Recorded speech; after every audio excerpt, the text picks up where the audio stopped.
Chapter 332. A pot of plum wine was not enough for the two of them to rinse their mouths. Soon the pot was empty. Feng Huwei looked at Feng Yen expectantly and said, "Warm another pot?" "No." Feng Yen shook his head firmly. "You mustn't, and I won't drink with you. If you do, I'd rather go to bed.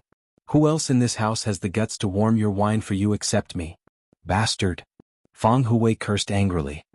"Don't think that I can't deal with you just because my legs are paralyzed. Aren't you back now? Tomorrow I'll go to the Yi family and scold them. I'll say that the girl from the Yi family ran to Huaqing and was beaten black and blue by my grandson and ran back crying for her parents. Do you think the Yi family will eat you up?"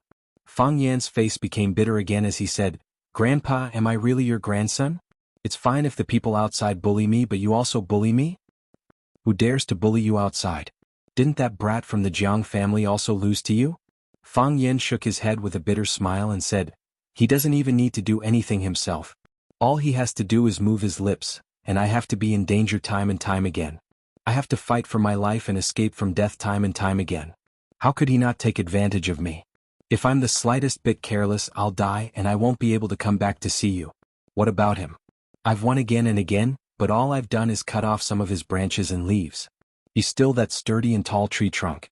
When winter passes and spring comes, he'll once again flourish with leaves and become the benchmark and hope for countless people. Grandpa, this is an unfair battle." Feng Huwei looked at Feng Yan with burning eyes and said, "Are you afraid?" "Grandpa, I'm not afraid. There is no fear in the martial arts spirit, only fear. I just don't like this kind of oppressive environment. I worry that he will harm my family.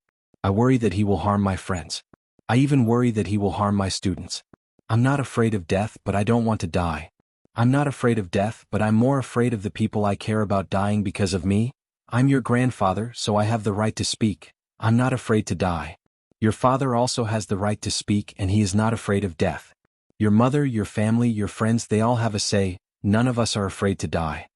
Feng Huwei looked at Feng Yan and asked, "If you were given a second chance, would you still choose to do the same thing? Would he still choose to do that? If he could do it all over again, would he still push Lu Chaoge away from the speeding car? If he could do it all over again, would he still save Qin Yitian from the bomb attack? If he could do it all over again, would he still straighten his back and not give in to Jiang Junling? Yes, he would do it again. If he could do it all over again while saving Lu Chaoge, he would also save the security guard of Sky One, Lu Jinju. That way, his wife wouldn't be a widow and his parents wouldn't lose their son. Most importantly, he would be able to see his son call him father.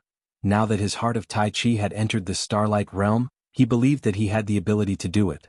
If he could do it all over again, he would still save Qin Yitian from the bomb attack. Not only because she was a girl who admired him, but most importantly, she was his student. It was natural for a teacher to save a student. Not only would he save her, but he would also protect her with his own chest. He wouldn't let her get hurt, and he wouldn't let her use her thin body to block bullets for him.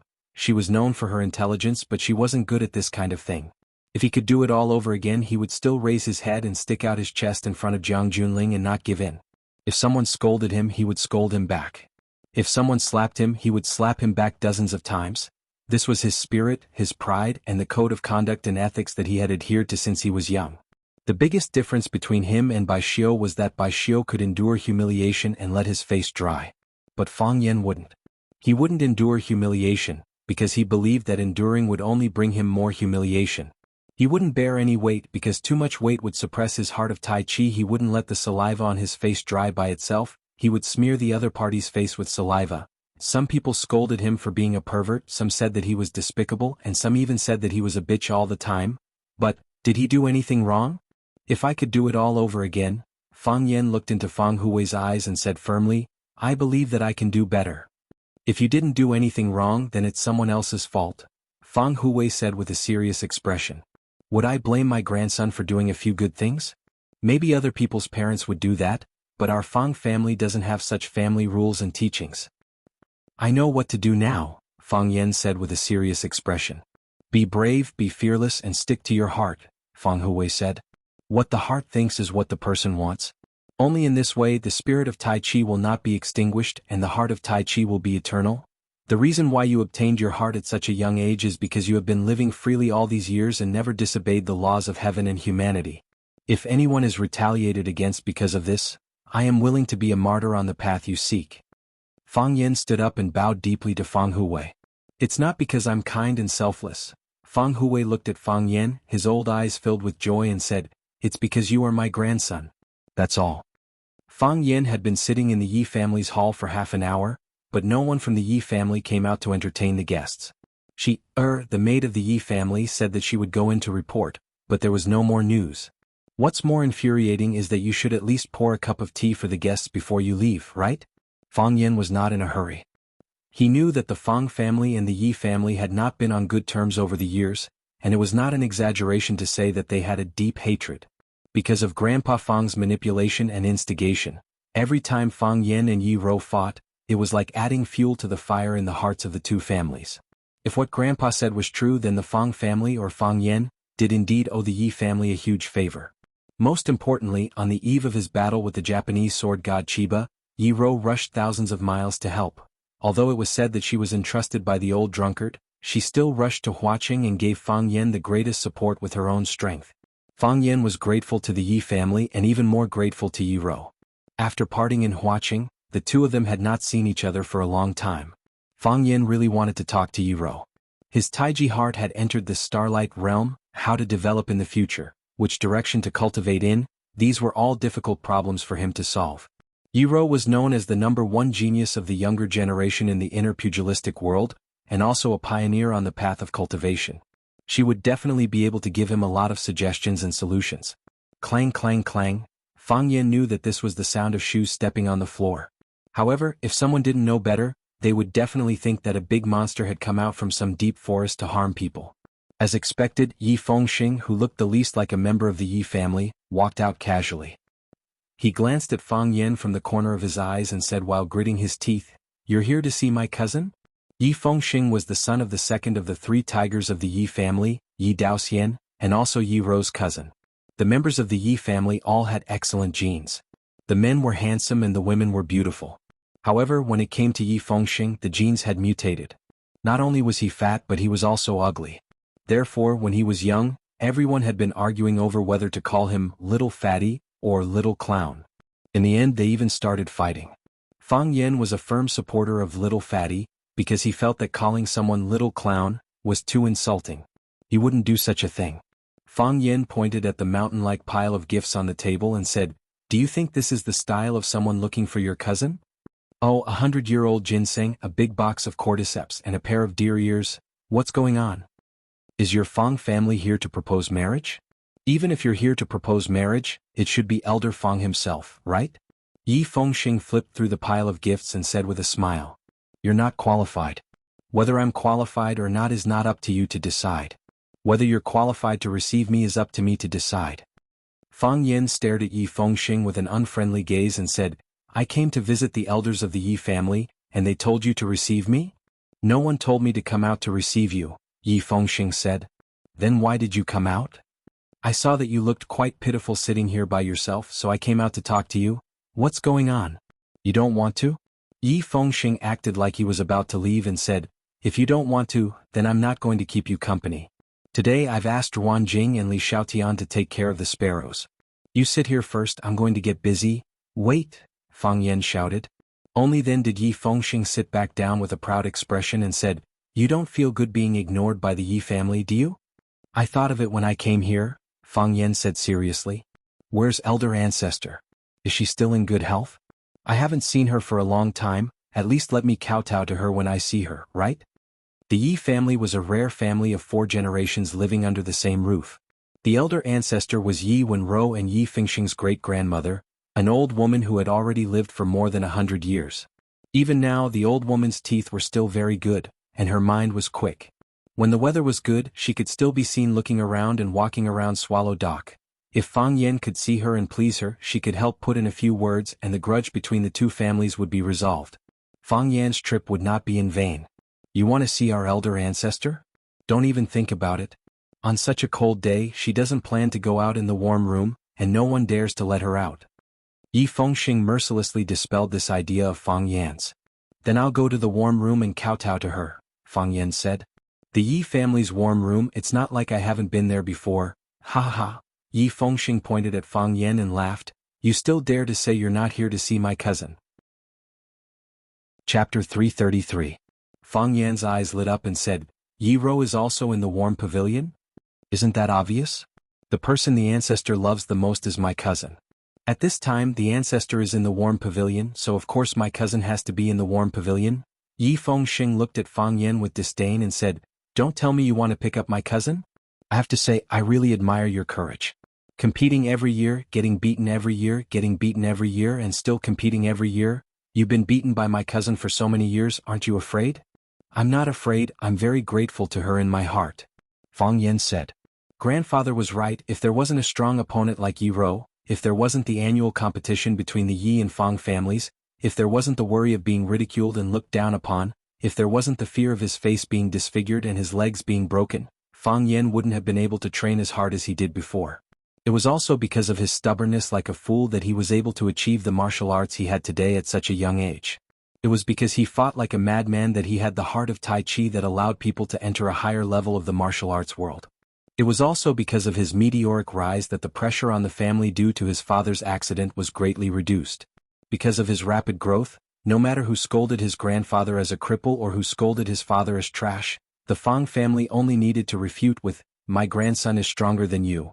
The Yi family had given the Fang family too much and the Fang family owed Yi Ro too much. Yi Fengxing widened his eyes and looked at Fang Yan and said, Fang Yan, did my sister beat you silly? What did you just say? You thanked my sister? Thanked my sister for beating you? I'm not silly. On the contrary, she beat me until I became smarter. Fang Yan said with a smile. The heart of Tai Chi indeed had the effect of improving the human body's functions and developing the brain's intelligence. With the heart of Tai Chi, Fang Yan was indeed smarter than before. He felt refreshed. Ordinary people would feel more clear-headed when they felt good. This was especially true for martial artists like Fang Yan, whose physical qualities were superior to ordinary people. Fang Yan, who did not have the heart of Taiji, was in the Wonton stage. Most people were in the chaos stage. However, with the heart of Taiji, he had reached the realm of enlightenment. Yi Fengxing's mouth was agape for a long time and he forgot to close it. He took a few gulps of cold air before he came to his senses. He stared at Fang Yan warily and said, Fang Yan, tell me, what do you want from us this time? Based on his understanding of Fang Yan, he was a fellow who refused to be taken advantage of, be it in words or actions. It would be like cutting a mosquito's leg if you tried to take advantage of him. Today he gave gifts and expressed his gratitude. His attitude was so humble. What bad intentions did he have? Fang Yan looked at Yi Fengxing helplessly and said, It's almost the new year, so I just wanted to visit the old man and have a chat with Yi Ruru. Yi Fengxing sneered again and said, You still want to chase after my sister. I'll say the same thing, you can't see my sister. No one in the Yi clan will object to you except for me. Fang Yan looked at Yi Fengxing and said tenderly, Fengxing, are we good friends? Yi Fengxing's hair suddenly stood up. He stared at Fang Yan carefully and said, You used to call me little fatty. Friend? Forget it, I guess. What do you want? I want to talk to your family. Can you help me tell them? It's useless. No one wants to object. If you wanted to see them, you would have seen them already. Why did you have to wait here for so long? Then why are you taking me to the warm pavilion? Would I dare to take you to the warm pavilion without the ancestors' permission? Would I still want to live? As a friend, are you going to watch me come here for nothing? Are you not willing to help me with anything? I'm willing to close my eyes for you, Yi Fengxing said. After saying this joke that he thought was very funny, he noticed that Fang Yan was looking at him with a playful gaze. Yi Fengxing's heart jumped again and said, Little Fang, don't look at me like that. I feel like you see me as a prey in your cage. You know, I can't help you with anything. Who told me to speak so lightly in the Yi clan? You can obviously help, Fang Yan said. Oh, I owe you a favor, Fang Yan said. Yi Fengxing, this big fatso who weighed almost 200 pounds, suddenly jumped up from the rosewood chair and ran out of the hall without looking back. His two fat legs spun in the air, as if he was performing some kind of magical footwork. He was indeed using the Yi clan's colorful fallen leaves, which was also a great footwork technique in the inner Jianghu. It wasn't ranked below the Fang clan's plum blossom steps. Moreover, the name of the other's footwork was better and sounded more pretentious. Colorful fallen leaves had the surname Yi in it, but the plum blossom steps didn't have the word Fang in it. However, he was still one step too slow. As soon as he jumped, Fang Yan had already started his attack. He used autumn wind sweeping fallen leaves to slow down Yi Fengxing's escape, then he attacked Yi Fengxing from behind like a hungry tiger. Yi Fengxing, I brought a gift as a guest, what right do you have to insult me? Fang Yan kicked Yi Fengxing's butt. Yi Fengxing, you despicable person, you dare to hurt people. Don't think that just because this is the Yi clan I'm afraid of you. Fang Yan's fist landed on Yi Fengxing's back, causing him to stumble forward and then fall headfirst into the courtyard's snowy ground. Yi Fengxing, if you don't give me an explanation today, I'll fight you to the death. When Fang Yan was about to step on Yi Fengxing's back, he felt that this action was a bit too much, so he quickly lay down beside Yi Fengxing and punched him in the back. Yi Fengxing's mouth was filled with ice and snow, and he cried out in pain. Fang Yan hugged Yi Fengxing's fat body and punched him in the chest again and again. He shouted hoarsely, Yi Fengxing, you must give me an explanation today. Your Yi clan must give me an explanation. When Fang Yan was satisfied, a thunderous shout exploded, stop! Fang Yan really stopped. Yi Fengxing, who had broken free, punched Fang Yan in the chest, then pressed his fat body onto Fang Yan's body and grabbed his neck. He shouted, Fang Yan, I'm going to kill you today. Pull him away, Yi Daowen said with a frown. Thus, the servants behind him rushed over and pulled Yi Fengxing away from Fang Yan's body. Fang Yan crawled up from the ground, brushed off the ice and snow on his body, and smoothed out the wrinkles on his clothes. He glared at Yi Daowen and said, Is this how your Yi clan treats its guests? I came to visit with a generous gift, but you refused to see me, not even giving me a cup of hot tea. Fang Yan pointed at Yi Fengxing and sneered, letting a despicable person come and mock me and then attack me. Is this how your Yi clan treats its guests? Is this how your Yi clan treats its guests? Am I wrong? Aren't you a coward? Running away from home and refusing to fight? Everyone in Swallow Dock told you to run away, so why can't I? How about I hit you? Are you asking for it? You want to flirt with my cousin? Why don't you take a piss and look at yourself? You dare to insult me? I'll fight you to the death today. Who's afraid of who? When have the men of the Yi clan been afraid of anyone? Shut up. Yi Daowen roared again. Are you two done with your acting? Fang Yan looked at Yi Daowen with a surprised expression and said, Uncle Yi, you saw through it? Who can you fool with such insignificant tricks? Yi Daowen sneered. Fang Yan looked at Yi Fengxing with resentment in his eyes and said, Fengxing, I told you that your trick of injuring yourself to gain the confidence of others won't work. Such a small trick might work on Li Xiaotian and the others, but trying to trick a dragon among men like Uncle Yi is like playing with a big knife in front of Guan Yu, seeking death. Yi Fengxing felt suffocated in his chest and something filled his eyes. He said, Haven't you achieved your goal? Uncle is coming out. Yi Daowen looked at Yi Fengxing, then looked at Fang Yan. He snorted coldly and said, What kind of nonsense is this? Fang Yan stepped forward and bowed respectfully to Yi Daowen and said, Uncle Yi, I've let you laugh at me. Fengxing is my best friend and he made this suggestion for my sake. Although it's a bit stupid, it's all for my own good. If Uncle Yi wants to blame someone, then blame me. Yi Fengxing's face was ashen. This Fang Ran wasn't like this before. How could he be so shameless? His kung fu had improved greatly after this trip, and even his face had become thicker. Yi Daowen's expression became a bit better. He looked at the young man in front of him and said, Fang Yan, you guys forced us to come out with this martial act. Now that I'm out, what do you want to talk to me about? Yi Daowen felt a bit emotional. He was too familiar with this Fang Yan in front of him. There were dozens of children in Swallow Dock who were similar in age to Fang Yan, but Fang Yan was undoubtedly the most special one. And because Fang Yan and his daughter Yi Ro competed in martial arts every year, he understood Fang Yan even more comprehensively. The Fang family's martial arts genius, the leader of Swallow Dock's younger generation, the youngest Dao comprehender in the domain of Tai Chi given time, his achievements would be limitless. However, because of his independence, because of his various shameless and outrageous actions, his character was questioned. You might not like such a young man, but you couldn't ignore him. Because his name would always appear in your ears, and his figure would always appear in front of your eyes. It couldn't be erased and it couldn't be expelled. Yi Daowen asked this question so formally, but Fang Yan didn't know how to answer. After a long silence, he said seriously, I'm here to find Yi Ro. Chapter 334. The snow stopped for the moment, but it was still cold. Everyone standing in the courtyard felt the cold wind blowing into their necks. Their clothes and skin seemed to be separated into two different extremes, with no intention of warming each other. Logically speaking, whether it was Yi Daowen, Fang Yan, Yi Fengxing, or the Yi family servants, everyone here practiced martial arts and had strong resistance to the cold.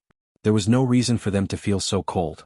However, after hearing Fang Yan say, I'm here to see Yi Rou, they suddenly felt that the cold was hard to resist.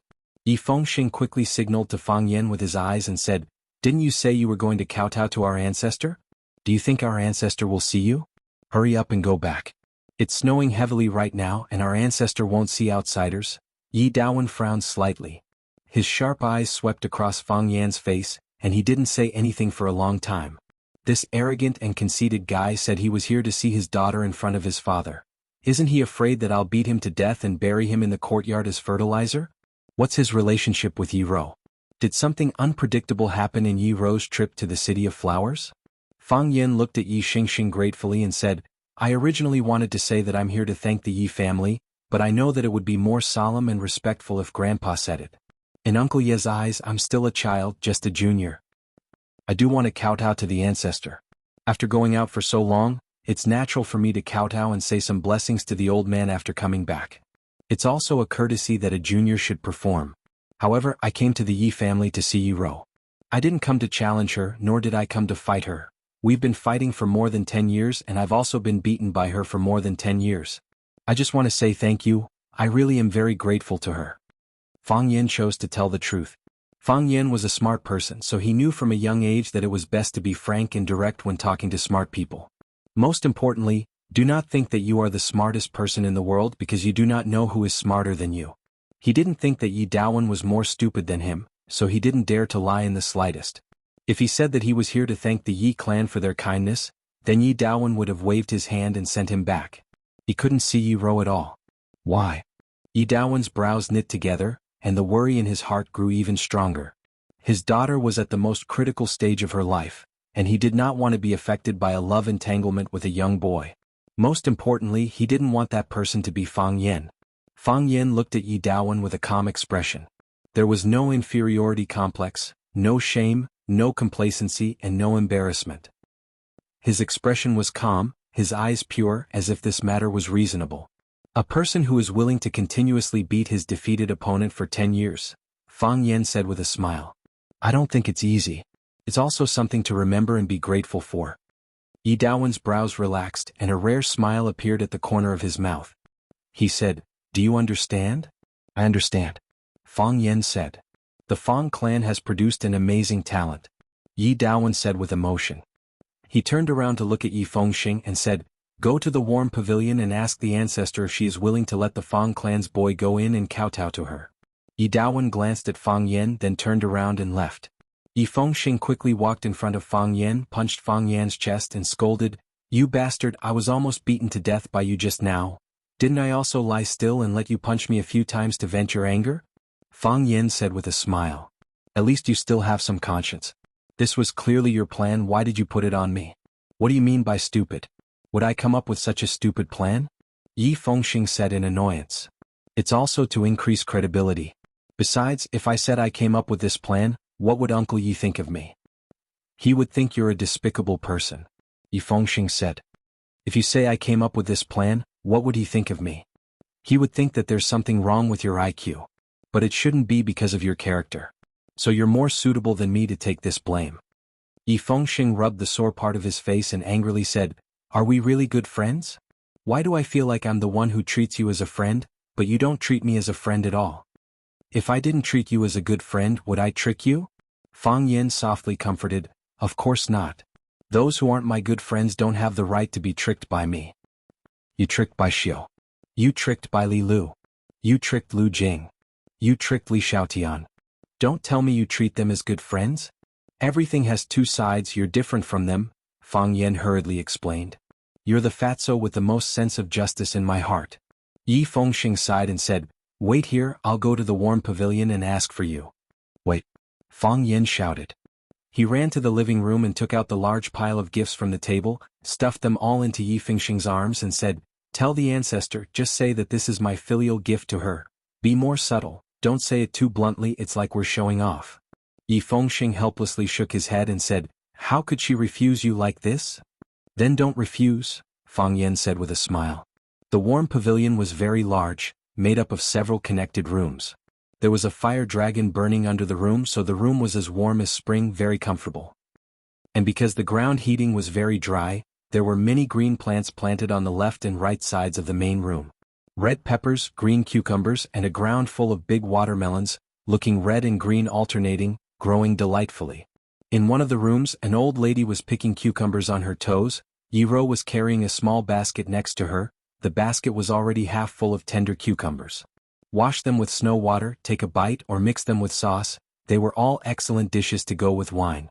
The maid, was standing on the side, chattering, reporting what she had just seen to the ancestor and the eldest Mississippi. Originally, no one paid attention to him. I also thought he would feel bored after a while and leave by himself. I didn't expect young Master Feng Xing to leave. Young Master Feng Xing chatted with him for a while. I don't know what they said, but Feng Paopai and young Master Feng Xing started to fight. It seems that young Master Feng Xing insulted him and also scolded him. Humph, isn't he Feng Paopai? People in Swallow Dock all call him that.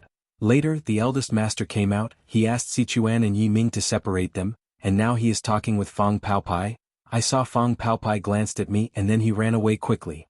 The ancestor picked a cucumber with a small flower and put it in the basket, glanced at Yi Ro who was carrying the basket and said, in order to force his grandson to work hard, Grandpa provoked our Yi family for 10 years. Since you defeated him for the first time, your father and the others were ready to ignore this matter, but you couldn't stand the provocation, so you competed with him for 10 years. In this way you got yourself a bad reputation of barbarism and violence, but you were still entangled with the Feng family and couldn't get away. When people talked about the Yi family, they would inevitably mention the Feng family. When the Feng family was mentioned, they would inevitably mention our Yi family. The competition between you two every year became an interesting story outside. Because of this, your father and his two brothers were very angry. Why did they entangle with the Feng family for no reason? Yi Ro opened her mouth slightly, but she didn't say anything in the end. She didn't like to explain. The ancestor didn't need her to explain. She quietly carried the basket with an indifferent expression and lowered her eyelids. The white snow outside the window reflected her snow-white cheeks, making her whole body covered with a layer of white light. She was like the white plum tree in the yard, which was still silently blooming in the wind and snow. From a distance, it was a tree of snowflakes, but when you walked closer, you would find that there were one or two countless white flowers blooming on the pitch-black branches. They were as white as the snow, but the snow lost the fragrance of the yard. Whoever planted the crops, who harvested the millet. Whoever planted the seedlings, who picked the melons and fruits. If you had stopped after winning the first competition 10 years ago, there wouldn't have been such a thing later. Since you have been fighting with him for 10 years, it is also fate, and you have to end these things by yourself. The old lady's hair was thin and silver like the fishing line used for fishing. Her skin was dry without any moisture, but the smile on her face was warm and peaceful. She had lived for 100 years, been exposed to wind and rain for 100 years, and witnessed the changes of the world for 100 years. Her eyes were sharper than everyone else's, and she was more accurate in judging people. Yi Ro still didn't speak. Dong dong dong, Yi Fengxing trembled as he walked in. Seeing the ancestor who was picking cucumbers, he carried a large pile of gifts and ran over, saying, Ancestor, Feng Yen went out for a trip, and today he came to visit, saying that he wants to kowtow to you. He used his chin to point at the gifts in his arms and said, These are all sent by him, saying that they are gifts for the ancestor. Eldest uncle told me to ask the ancestor, do you want him to go into the warm pavilion and kowtow to you? After saying that, he handed the gifts to Sheer beside him, and then waited expectantly for the ancestor's reply. The ancestor picked another cucumber and held it in her hand. She used her rough palm to stroke the fine thorns on the cucumber, then turned to look at Yi Ro and said, Whether to see him or not, it is up to you to decide. Chapter 335. Yi Fengxing glanced at Feng Yen as he led the way. Feng Yen grew impatient and said, What are you trying to say? What's your relationship with my sister? Yi Fengxing asked in confusion. When the ancestor asked Yi Ro if she wanted to see Feng Yen, Yi Ro said, I beat him up for 10 years.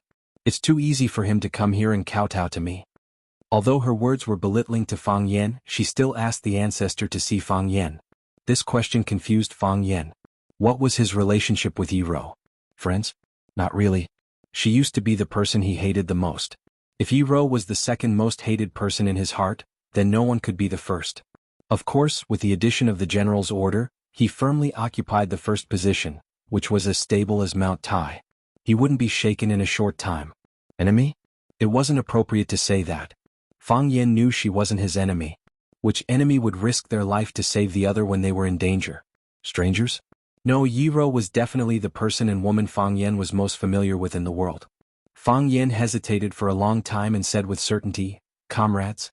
We are comrades." "Comrades?" Yi Fengxing opened his mouth and said, "What comrades? Why do I feel like you're up to no good?" Slap. Fang Yan slapped Yi Fengxing's fat head. Because his head was too big and his neck was too thick, he couldn't dodge Fang Yan's attack at all. Fang Yan was so angry that his face turned purple and his body trembled. He said, "Don't insult the pure friendship between me and your sister." Yi Fengxing was furious and said, "You already said we're comrades. How can it be pure friendship?" Yi Fengxing. A cold voice was heard. Yi Fengxing heard the familiar voice. His face twisted and his fat twitched. He was so scared that he didn't even dare to turn his head. He knew he was tricked by Fang Yan again. He clearly saw his cousin in front of him, but he still tried to tempt her to say such words. "Let me tell you, Fang Yan. You can insult me but you can't insult my sister. Otherwise, as your brother, I won't let you off." Yi Fengxing pretended that he didn't hear what Fang Yan said and threatened Fang Yan with a flushed face. After saying this, he turned to look at Yi Ro and said with a surprised expression, "Sister, why did you come out? Hurry inside, it's cold outside." Yi Ro didn't respond. She just looked at Fang Yan indifferently. Fang Yan also looked at Yi Ro.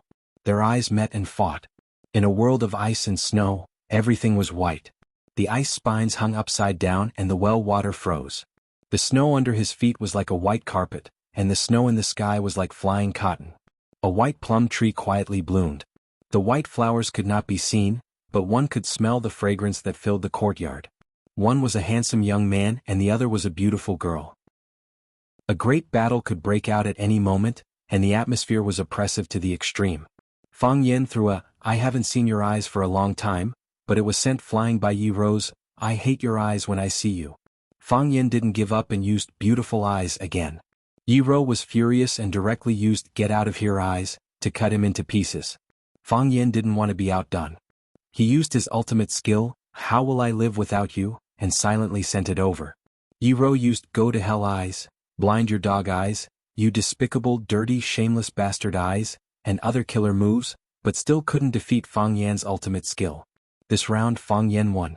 Yi Fengxing looked at Fang Yan, then looked at Yi Ro and asked with confusion, "What are you two doing?" Fang Yan glanced at him with disdain and didn't waste time to explain anything to him. His level was too low, so he didn't know that an earth-shattering battle had just happened in front of him. Fang Yan looked at Yi Ro and said, "You came to pick me up?" Yi Ro's expression was slightly stiff. She didn't know how to answer his question. She did come out to welcome Fang Yan. Fang Yan came to kowtow to the ancestor with generous gifts. The ancestor didn't need to come out to welcome him, but as a junior she had to come out to show her acceptance and gratitude. However, Fang Yan said receive instead of welcome. If she nodded, it would feel like a little wife coming to take her husband home. Fang Yan strode toward Yi Ro and said with a smile, "We're family, no need to be so polite. Long time no see, how are you?" "I'm fine," Yi Ro said. "As long as you're fine," Fang Yan said. "I have a lot to say to you, a lot of questions to ask." Yi Ro blushed, then instantly returned to her original indifference. She was annoyed and thought, "What's wrong with this guy? This is the Yi clan, how dare he say something like this? Isn't he afraid that the Yi clan will beat him to death and bury him as fertilizer for the flowers?" She clenched and unclenched her fists, feeling a little uneasy. In the past, she didn't know what uneasiness was because there was nothing worth her uneasiness. However, at that moment she understood. "I'll go kowtow to the ancestor first, then we'll go for a walk," Fang Yan said. "Shahizi is frozen, let's go skating, okay?" Fang Yan knew she wouldn't agree but she didn't refuse. Yi Fengxing's eyes widened, looking at Fang Yan as if he had seen a ghost. "My cousin beat up Fang Yan like that and he still wants to hit on my cousin? Didn't he see that my cousin's face was red with anger? Didn't he know that my cousin's fists were clenched?" Fang Yan glanced at Yi Fengxing and said, "Fengxing, let's go kowtow to the ancestor." Okay. Yi Fengxing finally reacted and carefully looked at his cousin. Then he took Fang Yan around where his cousin was standing and went into the pavilion to kowtow to the ancestor. Fang Yan saw the white-haired old man sitting on the pit eating cucumber and fell to his knees.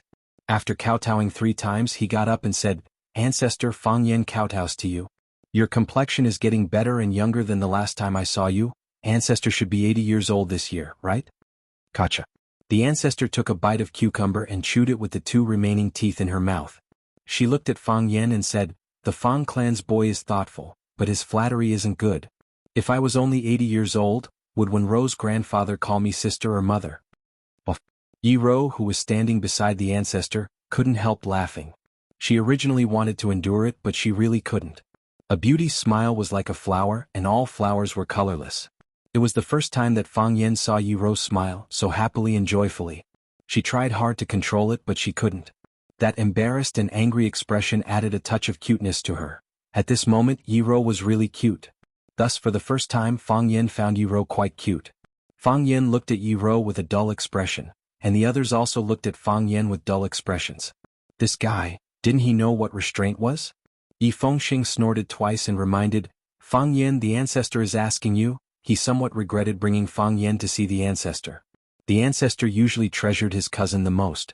If she saw Fang Yan's perverted appearance, she only needed to complain, and it was estimated that Fang Yan and the Fang clan would not be able to enter the Yi clan in the future.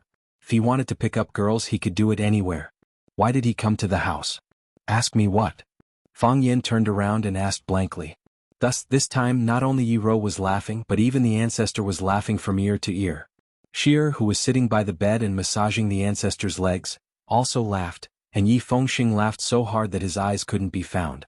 The ancestor pointed at Fang Yan, panted and said, "You hairy monkey, you just came to make me laugh, right?" Fang Yan also laughed and said, "When you laugh you look 10 years younger. When you laugh like this you look 10 years younger, now you are only 70 years old. Make it up. You can continue to make up stories."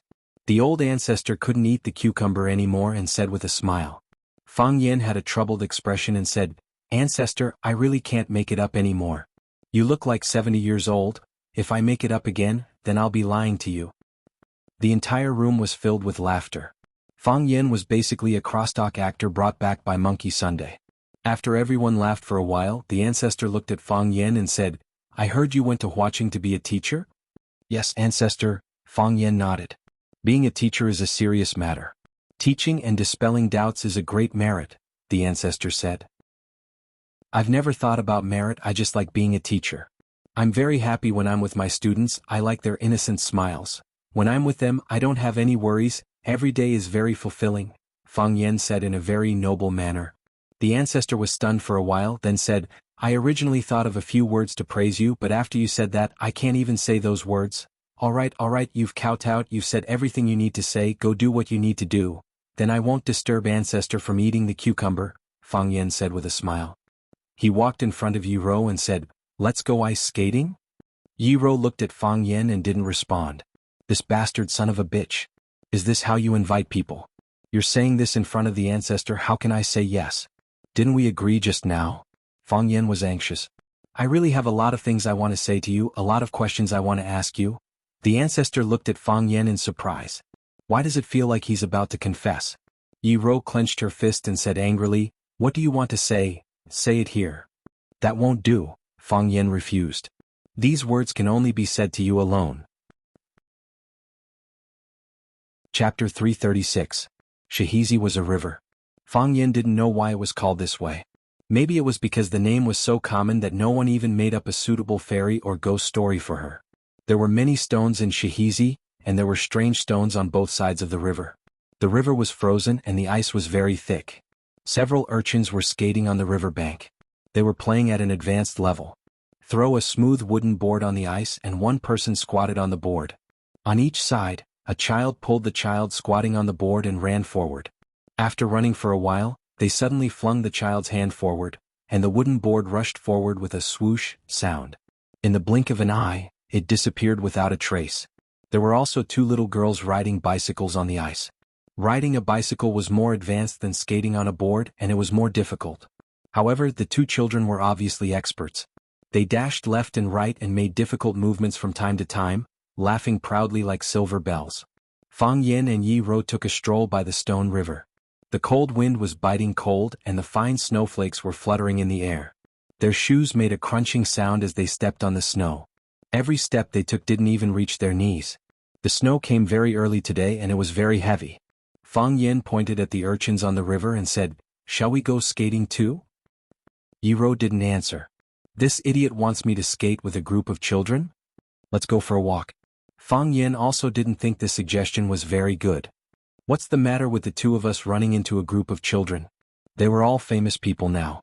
Yi Ro was the number one among the young generation in the inner world, and he was tied for the number one with her. When the group of children saw Fang Yen, they actually shouted in unison. Run Fang, look, it's Run Fang. Run Fang, you're back again. Run Fang, are you going to skate again this time? These children, Fang Yen said with a smile.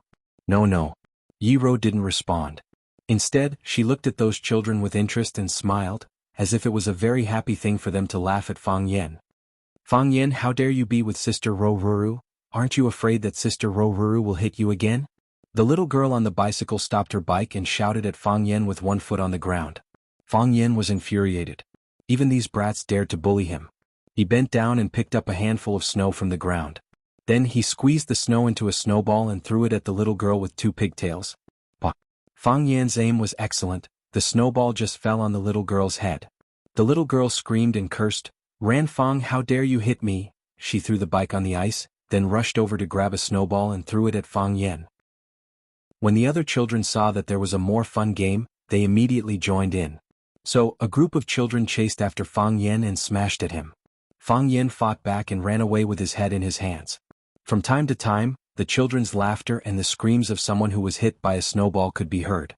The group of people had a lot of fun. Yi Ro stood in place and didn't join in the fight. She had a gentle and indifferent smile on her face, like a mother watching her children play with each other. A snowball hit Yi Ro's face. Yi Ro was furious and looked around for the culprit. The little girl with pigtails pointed at Fang Yen, indicating that he was the one who hit her. Yi Ro bent down and picked up a snowball. She aimed at the back of Fang Yan's head and threw it at him. Fang Yan's head was hit. Fang Yan had been guarding in front and didn't expect a sneak attack from behind. He turned around and saw Yi Ro bending down to pick up a second snowball. He hurriedly shouted, Yi Ro, how can you sneak attack? You hit me first. Yi Ro threw a snowball at Fang Yen. The children's snowballs were easy to dodge, but Yi Ro's snowball seemed to have eyes and couldn't be avoided. Two snowballs hit him in a row and Fang Yen cried out in pain. When did I hit you? Yi Ro, are you sure you're not mistaken? Fang Yen shouted as he fought back. Yi Ro really couldn't be sure if it was Fang Yen who hit her. She had been thinking about something. Although her eyes were focused on the fight, she didn't notice the surrounding scene. She looked at the little girl with pigtails again. The little girl, Fang Menjing, said in a crisp voice, Sister Ro, it was Fang Yen who hit you, I saw it. Yi Ro nodded and threw the third snowball in her hand without hesitation. Because of Yi Ro's participation, the children who were at a disadvantage suddenly became the victors. Fang Yen was busy dodging Yi Ro's attacks or fighting back, but the children's snowballs flew toward him. The fight ended. Fang Yen was covered in wounds and became the biggest loser. As he shook the snow off his neck, he shouted at the girl with pigtails, Fang Menjing, come over here and tell me clearly, who hit Yi Ro? It's you. Fang Menjing giggled. Anyway, we all saw it, it was you, you're my cousin, Fang Yen said. Fang Menjing was his aunt's daughter and also his cousin. Because the person his aunt married also had the surname Fang, her surname still followed their surname. But I can't lie, Fang Menjing said. She waved at her friends and said, let's go skating. And so, the group of children once again rushed toward the river. Fang Yen looked helplessly at Yi Ro and said, it really wasn't me who hit you. They wronged me. I know, Yi Ro said expressionlessly. But her current expressionless face was different from before. Before, her expressionless face gave people a feeling of coldness. Now her expressionless face gave people a feeling of joy. She didn't smile on her face, but Fang Yen felt that she must be smiling in her heart. You knew. Fang Yen had a face of astonishment. You knew and you still hit me so hard? Those children and you, Yi Ro said. It's easier to hit you. It's easier to hit me? You can't bully me like this, right? Yi Ro started walking again. She wore a white casual outfit. Her clothes were thin, but she didn't feel cold at all. Her short hair flew in the wind and slapped against her face, making her look beautiful and sorrowful. What do you want to say to me? Yi Ro asked casually. Fang Yen walked to the side of Yi Ro. No matter where, a man should always stand to the side of a woman. You left in a hurry last time, so I didn't even have a chance to treat you to a meal. To be honest, I didn't expect you to go to Huaqing. I didn't even think that someone would go there. I was ready to face this challenge alone. I can't say that I was ready. It's just that I had escaped once at that time, so I couldn't escape again no matter what. I would either die standing or die fighting. I felt that I should pluck up my courage for once. At that time I was giving a big class to the students. My class was good and the students liked it, so the principal forced me to give a big class to the students twice a week. The day you went there was the first time I gave a big class to the students. Fang Yan talked endlessly, talking about whatever came to his mind. It was like two best friends chatting about their daily lives, or a couple reuniting after a long separation. When you suddenly walked in, my mind went blank.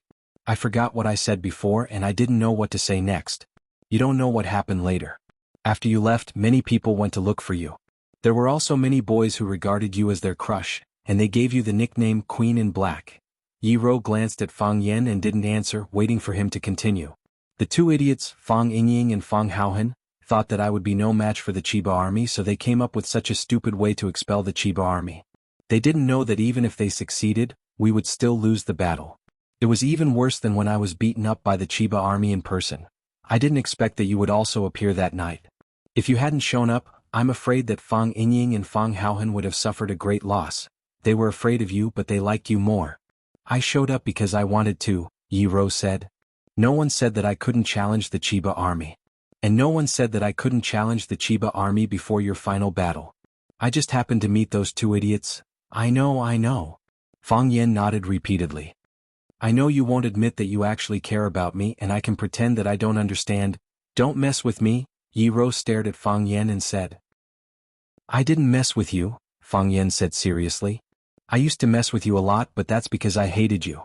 I hated that you were too powerful, I hated that you were merciless, and I hated that you made me lose every time we competed. I just want to say thank you. Thank you for beating me up for 10 years and forcing me to improve. Thank you for allowing me to possess the heart of Taiji. Thank you for coming all the way to Huaqing to help me. Thank you even more, for making the Fang family different from before. Yi Ro was silent and didn't speak. What's wrong? Fang Yan looked at Yi Ro and asked. He felt that her expression was very strange. Shouldn't she say something when he thanked her so deeply and sincerely? Fang Yan, Yi Ro said softly. It seemed that she had finally made up her mind. Okay, Fang Yan replied happily. Go on, Yi Ro said. What? I'm not used to you being like this, Yi Ro said. Chapter 337. Yi Ro's expression was very serious, as if she was talking about the fact that she was a woman. It proved that she was not joking. Fang Yan's change really troubled her. She thought he was good before. Fang Yan habitually acted lowly, and she habitually beat up the lowly Fang Yan. Then, a matter was perfectly resolved through the interaction between the two of them. Fang Yan suddenly stopped being cheap and started to express his feelings. She didn't know how to communicate with him. However, they still needed to communicate. If they didn't say or do anything, wouldn't that be too disrespectful? She was not a person who liked to change. The winter wind blew, the snowflakes drifted, the birds flew over, and countless horses ran by. Fang Yan trembled in the wind for a long time, and then he said in a hoarse voice, I think, I'm not very good at what you said. Well, Yi Ro thought for a while and said, you were good before. Good. Then why did you beat me? Except beating you, Yi Ro felt embarrassed to answer such a question because the truth was actually very hurtful. I don't know what I should do. Fang Yan used to think that he was the one who ended the conversation. But after meeting Yi Ro, he realized that there was a big gap between him and Yi Ro. Then there was a long silence. Fang Yan didn't know what to say to Yi Ro, and Yi Ro certainly wouldn't take the initiative to talk to Fang Yan. Crack, crack. Their shoes stepped on the snow, making a clear and melodious sound. Behind them, there were two lines of footprints of different sizes on the white mirror-like snow. The footprints were very long, extending to the end of their sight. Just when the two of them started counting their steps out of boredom, Fang Yan's nostrils suddenly caught a whiff of a strange fragrance. He sniffed greedily and finally confirmed the source of the smell.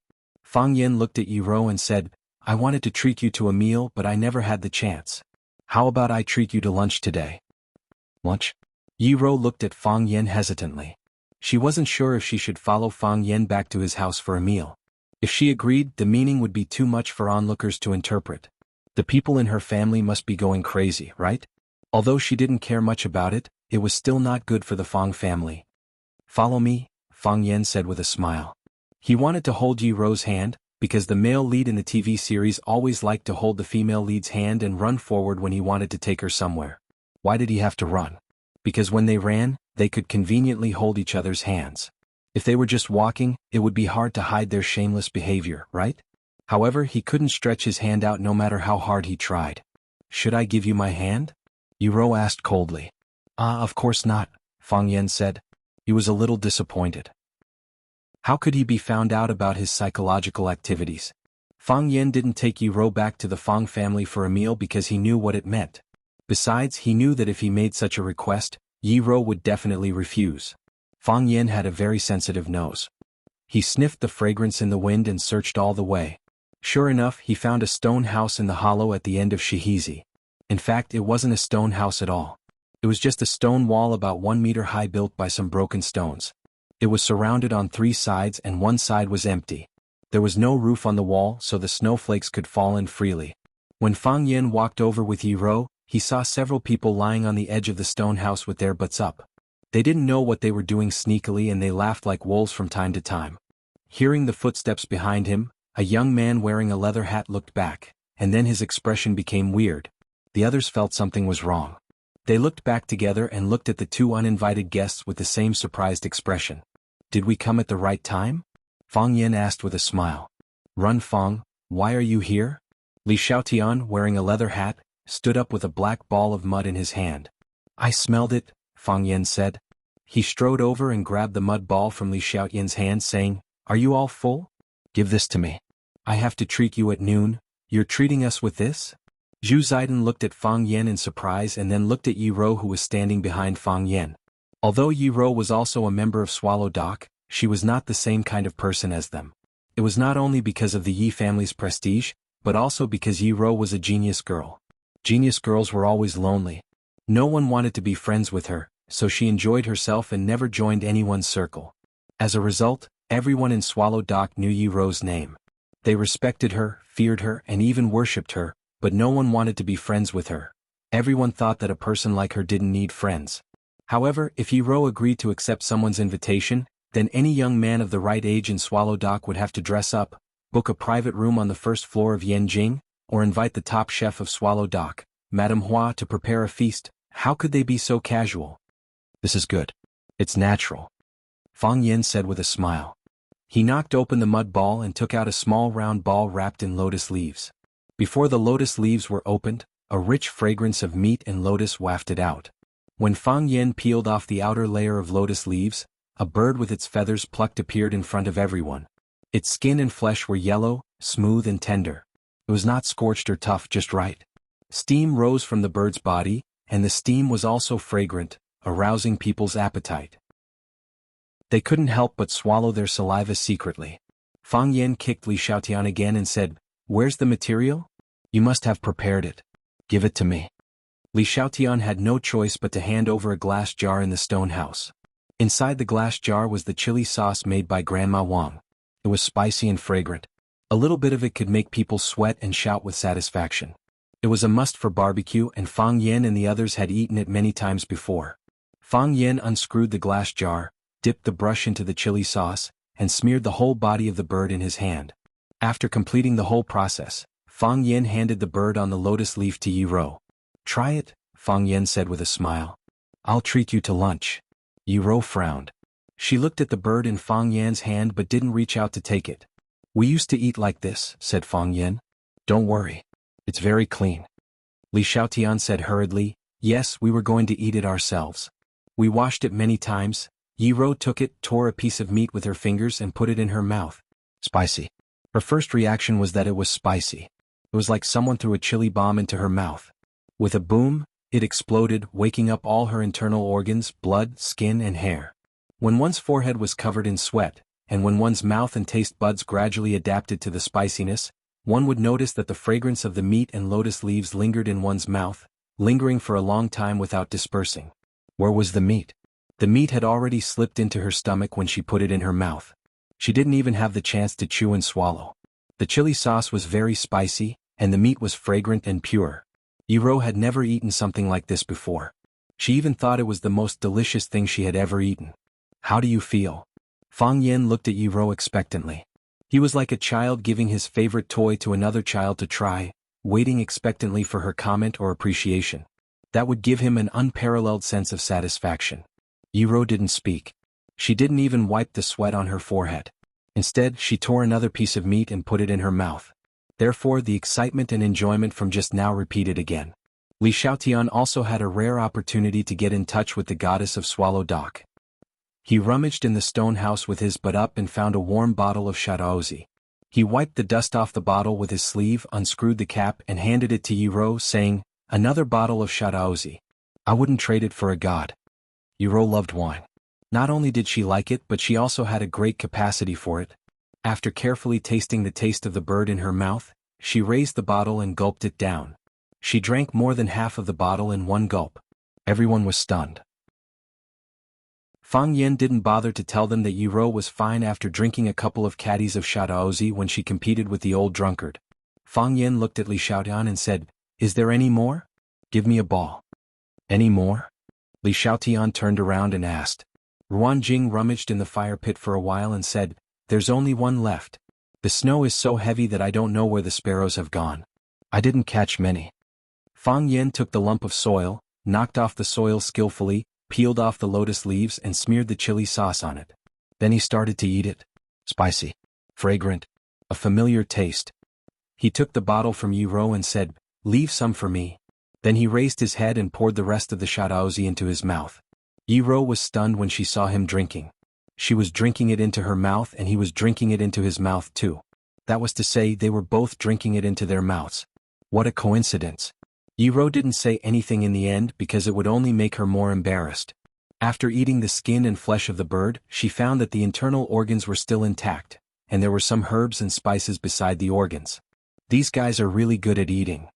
Yiro also ate the internal organs and greedily licked the minced meat and oil on her fingers.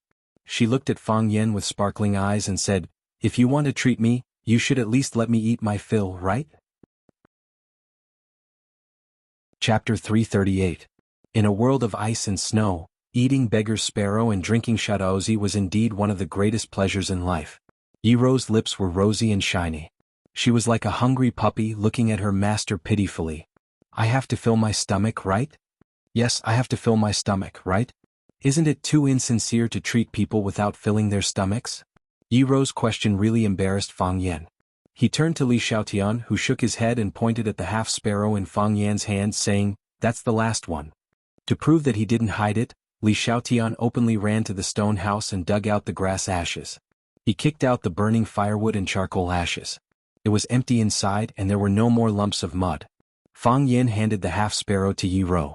Yiro shook her head. There was only a small part of the sparrow left in Fang Yan's hand, and Fang Yan ate it carelessly. Others tore the meat with their hands, but he bit the meat with his mouth. Who would want to eat such a bird? Fang Yan quickly stuffed the remaining half of the sparrow into his mouth. After wiping his hands with snow, he pulled Li Xiaotian and Zhu Ziden aside for a secret talk. "Brothers, do me a favor," Fang Yan said with a bitter face. "She's not full." "Of course," Li Xiaotian said. "You invited Miss Yi to dinner and this is what you want? She's rejected by a bird? Isn't that too much?" "That's right. If she accepts my invitation, I'll treat her to the best hotel in Yanjing, the state guest house." Zhu Ziden was also very dissatisfied with Fang Yan's behavior. Yiro was their goddess. How could she be insulted like this? "If I were Yiro, I would turn around and leave. Who would want to eat your bird?" Ruan Jing sighed. They not only looked down on Fang Yan, but also on Fang Yan's bird. All right, don't fight for her. What is primitive? What was fun? This was the original ecology, this was the interest. What do you old virgins know? Can't you see how much she likes to eat? This proves that my choice is correct." Fang Yan said angrily. "When a friend is in trouble, you have to help him. She's not full. You guys have to help her find a way to fill her stomach." "What else can we do?" Li Xiaotian said with a smile. "It's not like we can conjure a few birds for her to roast." Hearing Li Xiaotian's words, Fang Yan's eyes lit up and he asked, "Where did your bird come from?" "Nonsense, of course it's to capture. You're talking like you've never done it before." "Then let's go catch it," Fang Yan said. He looked at the bamboo poles and the big net on the side and said, "The tools are all ready made. Shall we go and fish the net now?" Li Xiaotian, Zhu Ziden, and the others stared at Fang Yan and said, "Little Yanzi, are you kidding me? Catch birds now? With beauty Yi? Clean them up after capturing them? Roast it after washing it? How long will it take? I'm afraid it'll be time for dinner." I don't care how long it takes. Fang Yen said excitedly, anyway I've just eaten a bird so I won't be too hungry. Let's go to the bamboo forest with the tools and fish some birds back to make dishes. Ruanjing, go back and get some wine, lotus leaves, spices and chili sauce. I'll leave the logistics to you. No choice. Ruanjing nodded. He was the smallest in the team and was responsible for passing messages and running errands when there were group activities. The rest of you go to the bamboo forest. Fang Yen gave the order without hesitation. No one refuted Fang Yan's words. They carried the tools and walked to the bamboo forest not far away. They used to do this kind of thing often, so it was a piece of cake for them now. Fang Yen walked to Yi Rou and said with a smile, "Are you interested in chasing birds?" Chasing birds? Yi Rou's eyes lit up even more. It seemed that she was really interested in this kind of thing. The so-called chasing birds was to drive the birds into the big net they set up. It was the same principle as chasing fish in a pond. The difference was that the fish were driven in the water while the birds were driven in the sky. They set up a huge net on one side of the forest and fixed it with 2 huge bamboo poles. The place Fang Yen and the others chose to chase the birds was the wild bamboo forest. The dense bamboo forest was the natural prey for the wild birds. Fang Yen and Yi Rou were in one group, Zhu Ziden and Xinhua were in another group, and Li Xiaotian and his brother Li Xiaoyi were in another group. The last person was responsible for watching the net. If the bamboo poles fell and the net was broken, their hard work would be in vain. Then the 3 groups set out from 3 directions into the depths of the bamboo forest, waving the long bamboo poles in their hands. Fang Yen slammed the bamboo pole into the bamboo forest, and the birds scattered in all directions. Yi Rou had already understood the principle of chasing birds. It was actually a U-shaped encirclement, and the only exit was to set up a big net to catch the panicked sparrows. Yi Rou also raised a bamboo pole and patted it in the other direction of the bamboo forest. Fang Yen patted it to the left. Yi Rou patted it to the right. The two looked at each other.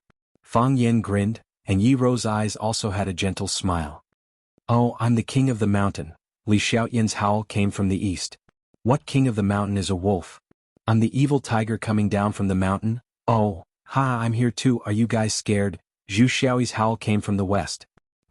Yi Rou patted it again and said, "They all have lines to say when they enter the forest. Do you have yours?" "Why would I do such a childish thing?" Fang Yen denied it with extreme determination. "Those guys are so embarrassing. Aren't they afraid of being laughed at?" "Really?" Yi Rou pursed her lips and chuckled. "I think Zhu Ziden and the others will be happy to tell me that." "I have one too," Fang Yen said with a sad face, "but it's more high-end than theirs. It's not as idiotic as their animal names." "Is that so? What's your line?"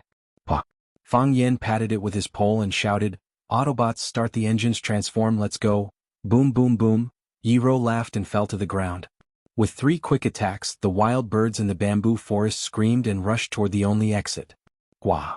Then they let out even more panicked screams. Because they suddenly found that their movements were restricted. They crawled into the transparent holes. Their heads went out, but their wings couldn't break through the grid.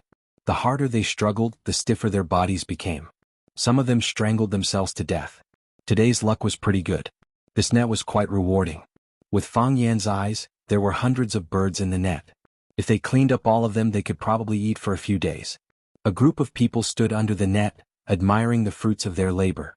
Zhu Ziden and Li Xiaotian were ecstatic, saying, "We're so lucky this net. We only caught a few dozen birds on the previous attempt. That idiot Li Xiaoyi accidentally opened a corner of the net when he retracted his pole, and more than half of them escaped. Otherwise that net would have been enough for us to eat.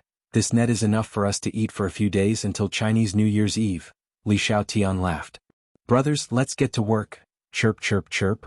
The sparrows couldn't do anything else and could only call out urgently. Quack quack quack. The cries of the colorful forest birds were also getting more and more miserable. Some of the birds managed to escape, only to find that their parents were trapped in the net. They circled around their mothers and screamed, unwilling to fly away by themselves. "Brothers, retract the net," Li Xiaotian waved his hand and shouted, then ran towards the pole. These birds gathered together with great momentum. If they didn't put down the pole and retract the net in time, they might have gotten a chance to escape. Yi Rou looked at the birds circling around the net, unwilling to leave, with a hint of pity in her eyes. She cultivated her body, her mind, and her Tao. In her eyes, all joy could be magnified infinitely, and all sorrow could also be magnified infinitely. Every cry of these young birds tore a deep hole in her heart. She felt pain. Fang Yen, Yi Rou suddenly shouted. Fang Yen had been standing next to Yi Rou asking, "What is it? Can you give them to me?" Yi Rou asked. Fang Yen smiled and said, "They were originally meant for you. Just wait until they're done, you don't have to worry about them. Although you're a woman, they're better at this than you are. Once they're cooked, you'll be in charge of wiping them out."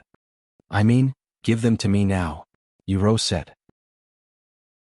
Fang Yen was a little surprised. Since he knew Yi Rou when he was very young, this proud woman had never asked him for anything. Of course, she didn't ask anyone for anything either. But Fang Yen often asked her for something, such as when Yi Rou pressed him to the ground with the dragon spine lock. He would ask Yi Rou to be lenient. Fang Yan's expression also became serious, saying, "Okay. I can give them to you now, you can do whatever you want with them." The pole was still put down and the net was retracted. Unfortunately, all of the wild birds had been released. Looking at the birds circling in the sky or flying away, Yi Rou's face bloomed with a happy smile. She raised her slender and delicate neck, her soft short hair automatically slanted to the back. Her eyebrows were beautiful and her facial features were delicate and flawless. She was as beautiful as the ice spirit in this snow mountain. She waved her hand and said, "Goodbye." "Goodbye." Zhu Ziden waved her arms and yelled, "Goodbye." Li Xiaotian yelled with his teeth clenched. Although he said goodbye, he showed a ferocious look that said, "Don't run away, let me bite you if you have the guts. Goodbye." Fang Yen looked at Yi Rou's beautiful side profile and said quietly in his heart. The violent Yi Rou in his heart was gone.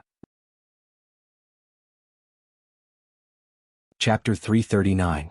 The sky was gray and the earth was white. The birds flew away, leaving only a few feathers as a sign of their existence. Since the birds had flown away, there would be no lunch today.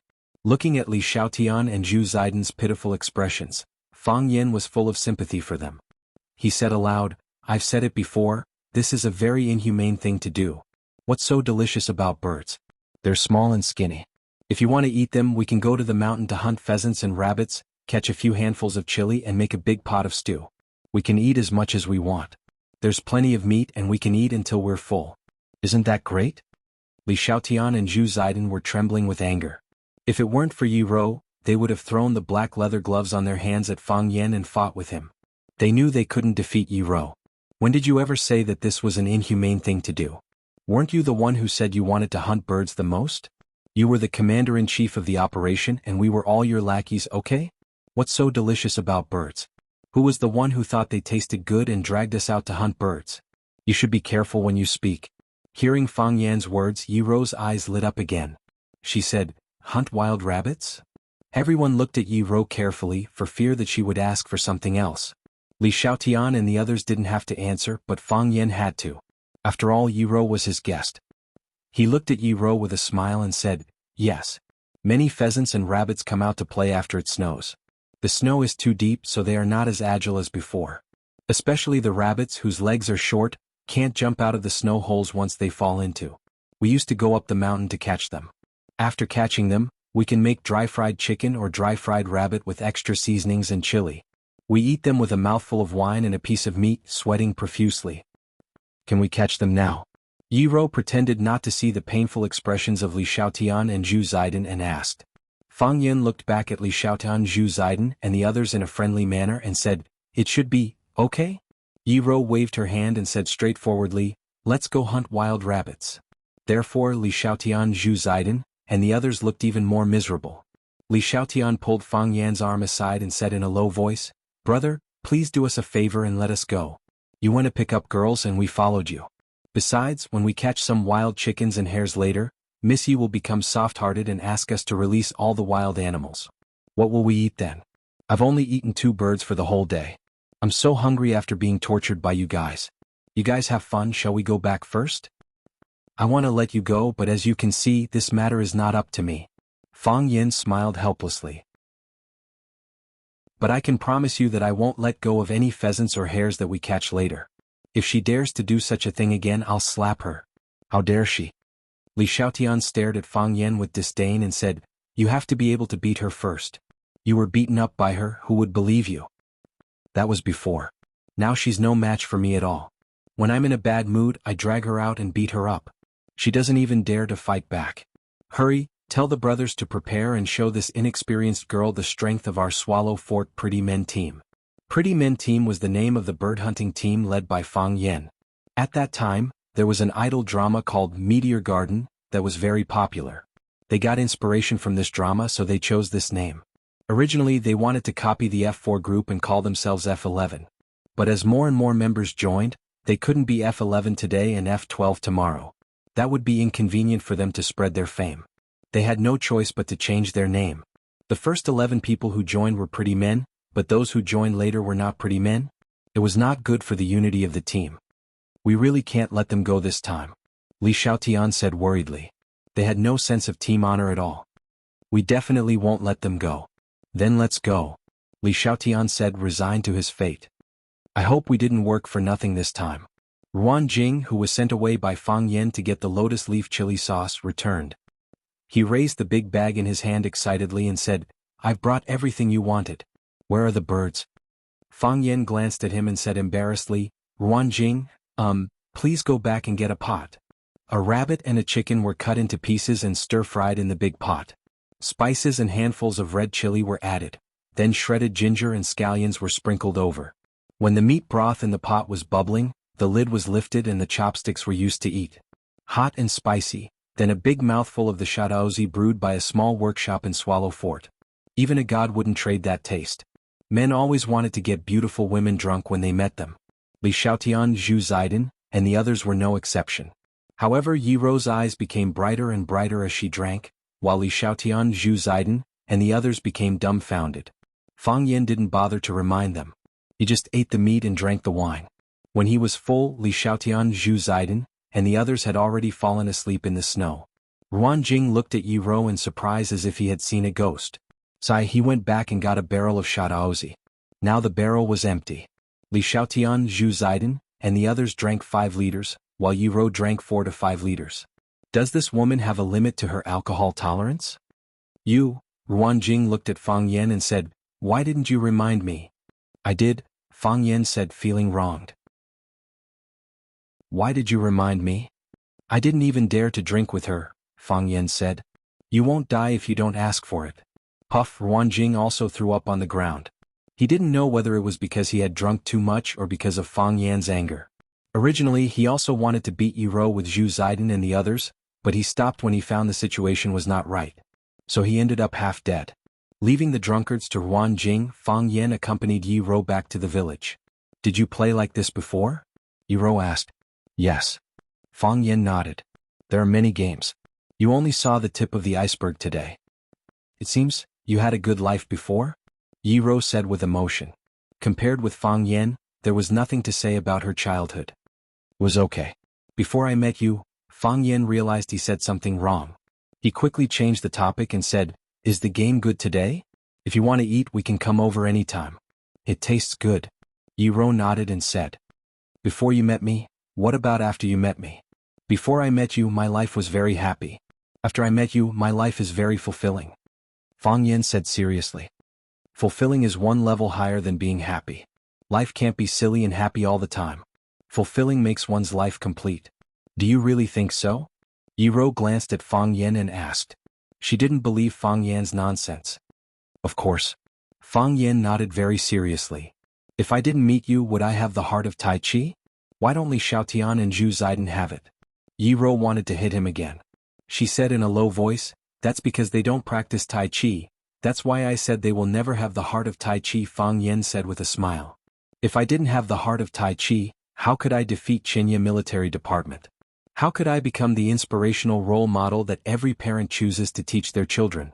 How could I become the idol in the eyes of countless boys and girls in Swallow Dock? When Fang Yan was bragging about himself, he met Bai Xiao and Phoenix, who were strolling in the snow. Bai Xiao and Phoenix walked over from the opposite bank of the Stone River. Bai Xiao's hair was still loose and he was wearing a white robe. The difference was that he was wearing black cloth shoes today instead of running barefoot in the snow like last time. Phoenix was wearing a purple windbreaker, high-heeled leather boots, and a plush hat on her head. She looked arrogant and charming. It seemed that she had dressed up carefully. It was unknown what Bai Xiao said, but the Phoenix giggled and looked very happy. When their eyes met, the 4 of them stopped. Phoenix looked at Fang Yan while Bai Xiao looked at Yi Ro thoughtfully. Are you guys Dating? Phoenix asked Fang Yan. Yes? Fang Yan said. He didn't dare to say yes and didn't want to say no, so he could only use this kind of rhetorical question. After all, he couldn't act like a loser in front of his first love. Phoenix looked Fang Yan up and down, then looked at Yi Ro and said with a smile, I guess not. Why not? No reason, Phoenix said. It doesn't feel like you guys are a couple. Ah, Fang Yan sneered. He put his hand around Yi Ro's waist and said, Do I need to prove anything to you? In the TV series that Fang Yan watched, this kind of plot often appeared. In order to get revenge on her ex-boyfriend, the female lead would bring a man who was better or more affectionate than her ex-boyfriend to a party. At the party, the ex-boyfriend would snort at the female lead's behavior and say, Don't use such a cheap trick to deceive me, I won't fall for it. There's no relationship between you two. You brought him here just to make me angry, right? Then, in a rage, the female lead would rush up to hug and kiss the male lead. Of course, the female lead would usually kiss the male lead in the TV series. Fang Yan felt that he was the female lead who accidentally met his first love. So, he wanted to use another woman to prove that even if you don't want me, there's someone else who wants me. And now, the person who wants me is better, prettier, and more violent than you. Do I need to prove anything to you? Fang Yan said. As he spoke, he put his hand around Yi Ro's waist as he wished. It had to be said that Yi Ro's waist was very thin. Of course, she was thin, so her waist was naturally not fat. The most important thing was that it felt very good. There was no excess fat and it wouldn't be shriveled into a pile of bones. Oily and smooth, soft and tender. Among the women he had touched, she could be ranked in the top 3. Of course, Fang Yan had only touched 3 women in total. Why is my nose bleeding? What's going on? Chapter 340. A smear of bright red sprayed out. It was so unique and dazzling in the snow. When Fang Yan saw that his nose was bleeding, his body also flew up. He flew backward in the air, only then did he realize that he had been hit. Bang! His body fell heavily onto the ground, creating a V-shaped pit on the flat snowy ground. The snowflakes splashed and then returned to the snowy plain. Fang Yan stared blankly at the vast and lonely sky, thinking that the plot shouldn't have developed like this. According to the story extension in the TV series, Yi Ro should be slightly surprised and full of expectation at this moment. When he kissed her, her eyes widened and she fell into a state of stupor. Usually, when this scene appeared, the picture would freeze and the story of the episode would end. Start singing and calling out subtitles. At the beginning of the next episode, the male lead would pull the female lead and run. They would run on a long bridge or a beautiful riverbank. They ran and ran until they were out of breath and could no longer run. The male and female protagonists lay on the railings or their knees, panting heavily. The female protagonist asked why they were doing this. The male protagonist impatiently asked, What's wrong with me? The female protagonist said, What do you want? The male protagonist said, What do you want? The female protagonist was very angry and turned to leave. The male protagonist did not try to hold her back. Why did she hit people? Fang Yan couldn't understand this question. You hit me in front of my first love and her boyfriend, don't you know it hurts my pride? You can't even bear to eat a bird, am I less than a bird? Phoenix's damned smile appeared in front of him. She crouched down and looked at Fang Yan who was lying in the snow and said, Are you all right? What do you think? Fang Yan said snappily. I'm already like this. I'm injured both inside and out. Can I still get better? I'm sorry, I shouldn't have asked you that question. The Phoenix said apologetically. The question she was referring to was, Are you guys on a date? If she didn't ask, Fang Yan wouldn't have to deliberately prove anything to her. If Fang Yan didn't prove anything, he wouldn't have been beaten. Fang Yan felt as if someone had stabbed him in the chest again. Wouldn't such an apology be another slap in the face? He grimaced in pain and grabbed a snowball to wipe the blood off his nose. What does this have to do with you? Phoenix gave Fang Yan a strange look and said, Is it not because I asked you that question, that you are lying here? Of course not. Fang Yan denied. How could I be beaten just because you asked me a question? Is there such a barbaric and violent person in this world? Then why? Because I held her waist. Aren't you a couple? It has nothing to do with whether we are a couple or not. It's just because I held her waist, Fang Yan said stubbornly. Can't couples hug each other's waist? Who says that couples can hug each other's waist? I haven't even seen Bai Xiu hug your waist. Fang Yan's thought process was very contradictory, but the logic was very simple. I was beaten not because we aren't a couple but because I held her waist. If that's the case, wouldn't it look better? Young people still care a lot about their dignity. So that's how it is. Phoenix squinted her eyes and smiled. She took out a handkerchief from her pocket and handed it to him. Do you want me to wipe it for you? No need, Fang Yan said. Your boyfriend will be jealous. Then should I help you up? No need, Fang Yan said. I want to lie here and calm down. Then we'll go first, Phoenix said. I won't see you out, Fang Yan said. He was lying in the snow. This position was quite comfortable. He didn't want to get up. If he got up, he would have to see Bai Xiu's face. He really didn't want to see Bai Xiu's face right now.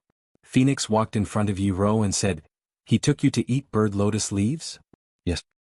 He took you to the bamboo forest to catch birds. What are you trying to say? Yi Ro raised her slender eyebrows. He took you to eat pheasant and rabbit stew and drink the strongest shadaozi?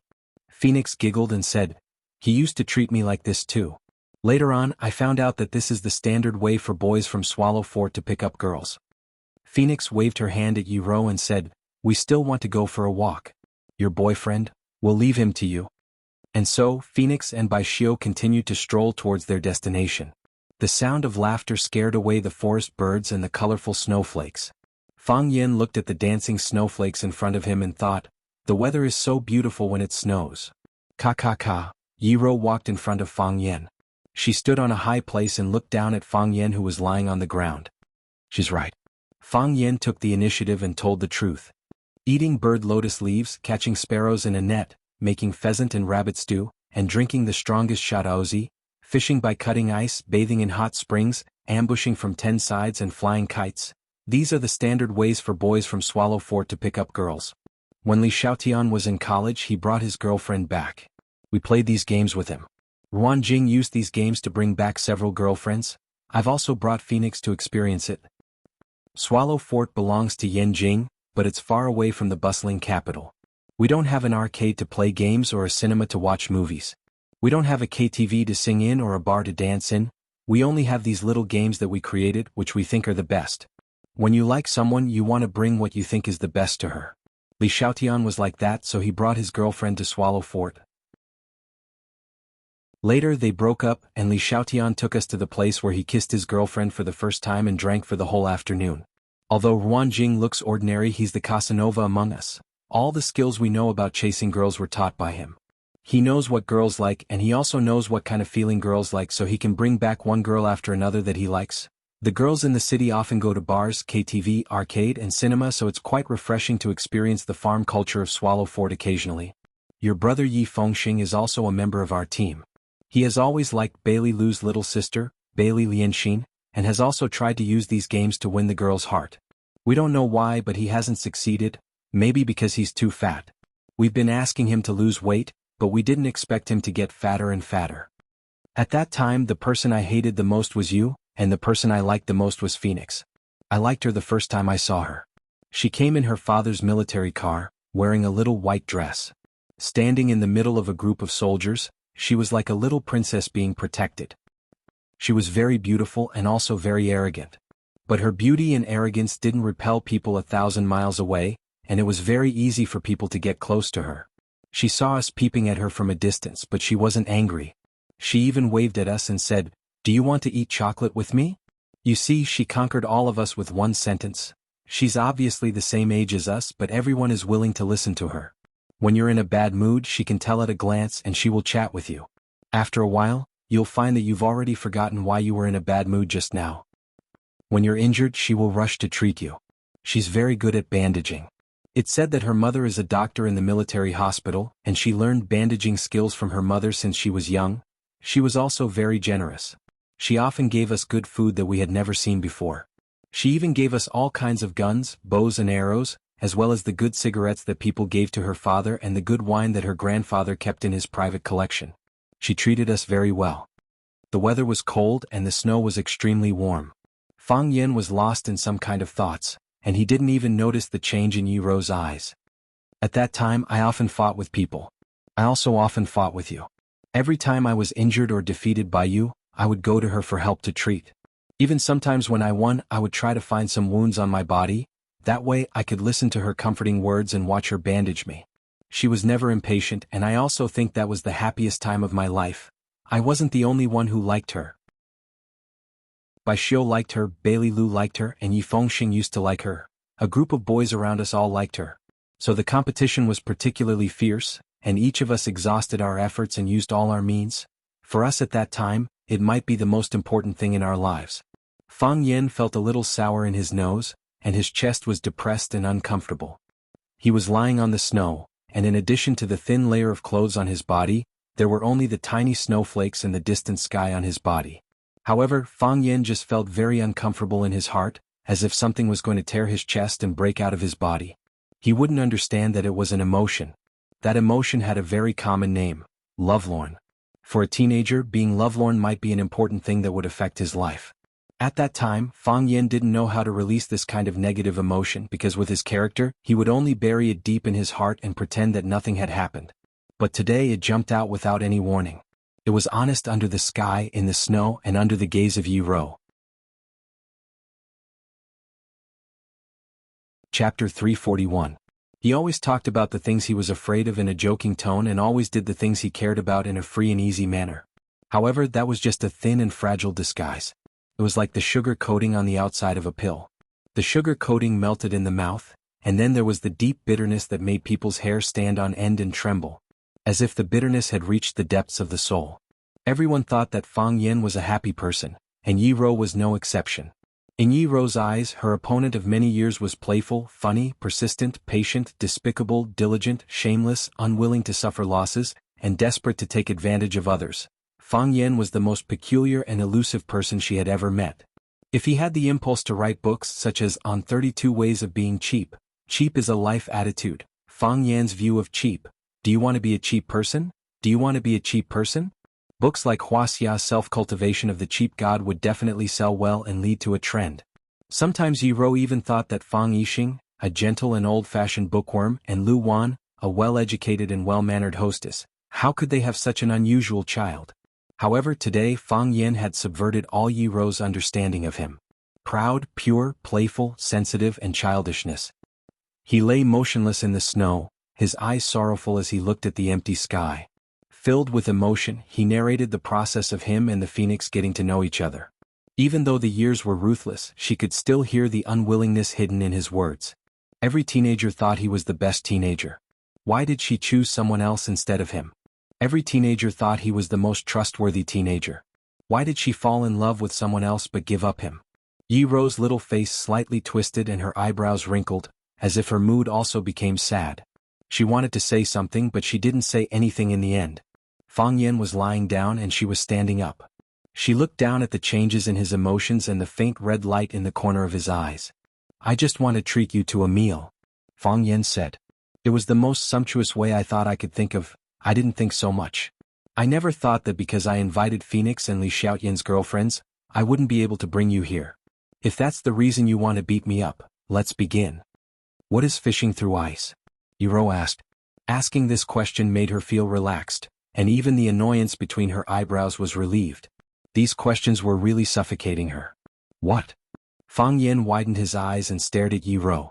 He felt that he couldn't keep up with Yi Ro's thoughts. It was too exciting. And the ambush from all sides, what's that? Bathing in a hot spring, flying a kite, are these more fun than catching birds in the bamboo forest? Yi Ro continued to ask. Yi Ro was very dissatisfied with Fang Yan's silence. She said, can't you bring people to play these games? If you don't want to say it, Yi Fengxing should know, right? You're not angry at all? Fang Yan asked. Angry? Why should I be angry? Yi Ro asked. What Phoenix said, what does it have to do with me? Yi Ro asked back. But you hit my nose, Fang Yan said. Didn't you hit my nose because you were angry? I hit your nose because I was angry. Yi Ro raised her slender eyebrows out of habit again, and explained very seriously, your nose is bleeding and my anger is gone. What happened after that? What happened after that? Fang Yan couldn't help grinning. Yes, what happened after that? Phoenix misunderstood that he took Yi Ro to catch birds in the bamboo forest to eat and drink shadatsi with these standard tricks to pick up girls, but she didn't know that Yi Ro didn't have such ideas at all. Yi Ro simply thought it was fun to catch birds in the bamboo forest. She simply thought that the pheasant and hare stew were delicious. She just thought that shadatsi was delicious. Shadatsi, which had been frozen for a while, was even better. The liquid was cold, but the alcohol's clarity made people's bodies burn. The feeling of ice and fire kept hitting the mouth and stomach buds, as well as every inch of muscles and skin, giving people a feeling of madness and tearing that they had never experienced before. That was all. What did it have to do with love between men and women? How could such a proud woman like Yi Ro fall in love with a man like him? As she said, she was angry because Fang Yan touched her waist. She punched Fang Yan, and when she saw Fang Yan's nose was bleeding, her anger disappeared. Just like before, when Fang Yan offended her and she hit Fang Yan, this punch was no different from the punch before. Just because Fang Yan did something wrong, this was Fang Yan's punishment. As for the words spoken by the Phoenix wanted to incite a conflict and emotional rift between the two of them. This was truly a huge joke. Without feelings, how could there be conflict? No love. Where was the crack? Phoenix spent a lot of effort only to do such a useless thing. It was really ridiculous. Fang Yan laughed loudly and his mouth was full of laughter. Wind poured in, snow fell, and an emotion more sorrowful than heartbreak also drilled in. They don't love me. Fang Yan climbed out of the snow, patted the snow off his body and said, ambush on all sides is also a kind of food. Big fish and tofu are stewed in the pot, and then there are pot stickers on the edge of the pot. Generally, one pot can stick 8 pot stickers, so it looks like an ambush on all sides. 8 pieces of dough lying there, if not called ambush on all sides, what else can it be called? Kite in the sky is more fun. Make a big kite, tie it to the kite, and jump down from the back of the mountain. This game is more dangerous and only the children of our swallow dock can play it. Children from other places can't learn it at all. If they jump down they will probably die. The most fun is to soak wine in the hot spring. You lie in the hot spring in the middle of the snow, and soak the plum wine in the spring. When you want to drink it, you will find that the temperature of the plum wine is just right, and I heard that this way of drinking is very nutritious. Fang Yan took Yi Ro out from the Yi family, so he naturally had the responsibility to send her back. They talked and laughed as they walked to the Yi family's mansion. Most of the time, it was Fang Yan who talked and explained the various games he mentioned. Yi Ro listened quietly and from time to time she asked a very technical question. When they passed by the Pebble River, the children who were skating on the river had disappeared. It seemed that they were tired of this game and went to find a new world that belonged to them. There were simply too many fun things to do in the snowy lands of the north. Yi Fengxing just came out of the courtyard and saw Fang Yan and Yi Ro who were talking and laughing. His face was full of shock. He secretly gave a thumbs up to Fang Yan, then looked at Yi Ro and said in an ingratiating manner, "Sis, I heard that you went to hunt birds today?" Yi Ro glanced at Yi Fengxing and said, "How did you know?" "Hey, how could I not know about the activities of our Pretty Boys team? No matter what, I'm the spokesperson of the Pretty Boys team. Ruan Jing called me and said that you drank them all by yourself and also scolded me for not telling them in advance. See, I was just about to go over and teach them a lesson. My sister is giving them face by drinking with them. What else can they be dissatisfied with?" Yi Fengxing looked at Yi Ro, then looked at Fang Yan and said, Is it time for the farewell scene? This is the highlight. You guys chat, I'm leaving first." After saying that, he twisted his plump butt and rushed into the snowstorm. After the day's activities ended, it was necessary to make a conclusion. Originally, Fang Yan had already thought of the farewell words, and there was even a hug scene. However, the bastard Yi Fengxing exposed them on the spot, so both of them were a little embarrassed. Fang Yan wanted to say something but stopped. After hesitating for a while, he said, "Let's go back." Yi Ro glanced at Fang Yan and said, "Thank you." She turned around and left, neat and tidy. Fang Yan stood at the Yi family's gate for a while, then he also turned around and walked in the direction of the Fang family. Today's interaction with Yi Ro could be considered satisfactory. The hatred between the two was resolved, the distance between them was shortened, and he even treated her to a sumptuous meal. However, he didn't know why, but he felt a trace of regret in his heart. He kept feeling that something was missing. What was it that was missing? Fang Yan thought hard and finally figured it out. He forgot to ask Yi Ro about the problems he encountered when practicing the heart of Tai Chi. It seemed that he had to make another appointment tomorrow. At most, he would treat her to an ambush from all sides. Based on today's experience, she was quite easy to bribe. Yi Ro walked straight into the warm room in the backyard without being stained by the snow. After the arrival of winter, she lived in the warm room to accompany the elder ancestor. The elder ancestor was sitting on the pit and taking a nap. Seeing Yi Ro coming back, he squinted his eyes and smiled, saying, "Did you have fun with the boy from the Fang family?" "No," Yi Ro said. In front of her elder ancestor, she didn't need to hide anything. She couldn't hide it either. What's wrong? The elder ancestor became energetic and sat up a little. He asked, how did that boy bully you? He can't beat you, so he can't bully you even if he wants to. She had lived for too long and nothing was new. She had to find some fun. It was also a good way to kill time to understand the emotional state of the younger generation. Therefore, the elder ancestor was very active in these things. He is an idiot, Yi Ro said with anger in her eyes. It could be seen that she was really angry. Chapter 342. Old ancestor also knew that Yi Ro was really angry. Because when she was angry, and when she was not angry, she was not angry. She disliked disguise and hiding the most, so she didn't need to do this kind of boring thing. Seeing that Yi Ro was angry, old ancestor felt it was more interesting. She patted the place next to her and said, come on, tell me why that guy is an idiot. Yi Ro hesitated and didn't know whether she should tell the reason why she was angry. Old ancestor was a little unhappy and said, you have no conscience. How do I usually treat you? Why do you treat me like this? Can't you even listen to my words? Yi Ro had to sit next to old ancestor and told some of the things she and Fang Yan experienced when they went out. Old ancestor laughed and said, this guy is really an idiot. It's appropriate to call him an idiot. What a stupid thing he did. He looks smart, but why doesn't he understand women's mind at all? Old ancestor also thought that Fang Yan was quite an idiot. Phoenix questioned the relationship between Fang Yan and Yi Ro. Why did he rush to prove it to her? You hugged Yi Ro and said that she was your girlfriend. What did you think of her? What did you think Yi Ro was? She was your capital to show off to your first love? Or a prop to accompany you to act in front of your first love? Either one was not what Yi Ro needed and liked. She was Yi Ro. She was Yi Ro. If you like her, you like her. If you don't like her, you don't like her. Friends were friends and girlfriends were girlfriends. No disguise, no exaggeration. Frank, white and clean. Besides, you were so anxious to prove it. You couldn't prove that Yi Ro was your girlfriend, but it only proved that you cared about Phoenix's attitude. You cared about Phoenix's attitude, but you ignored Yi Ro's attitude. How could Yi Ro not be angry?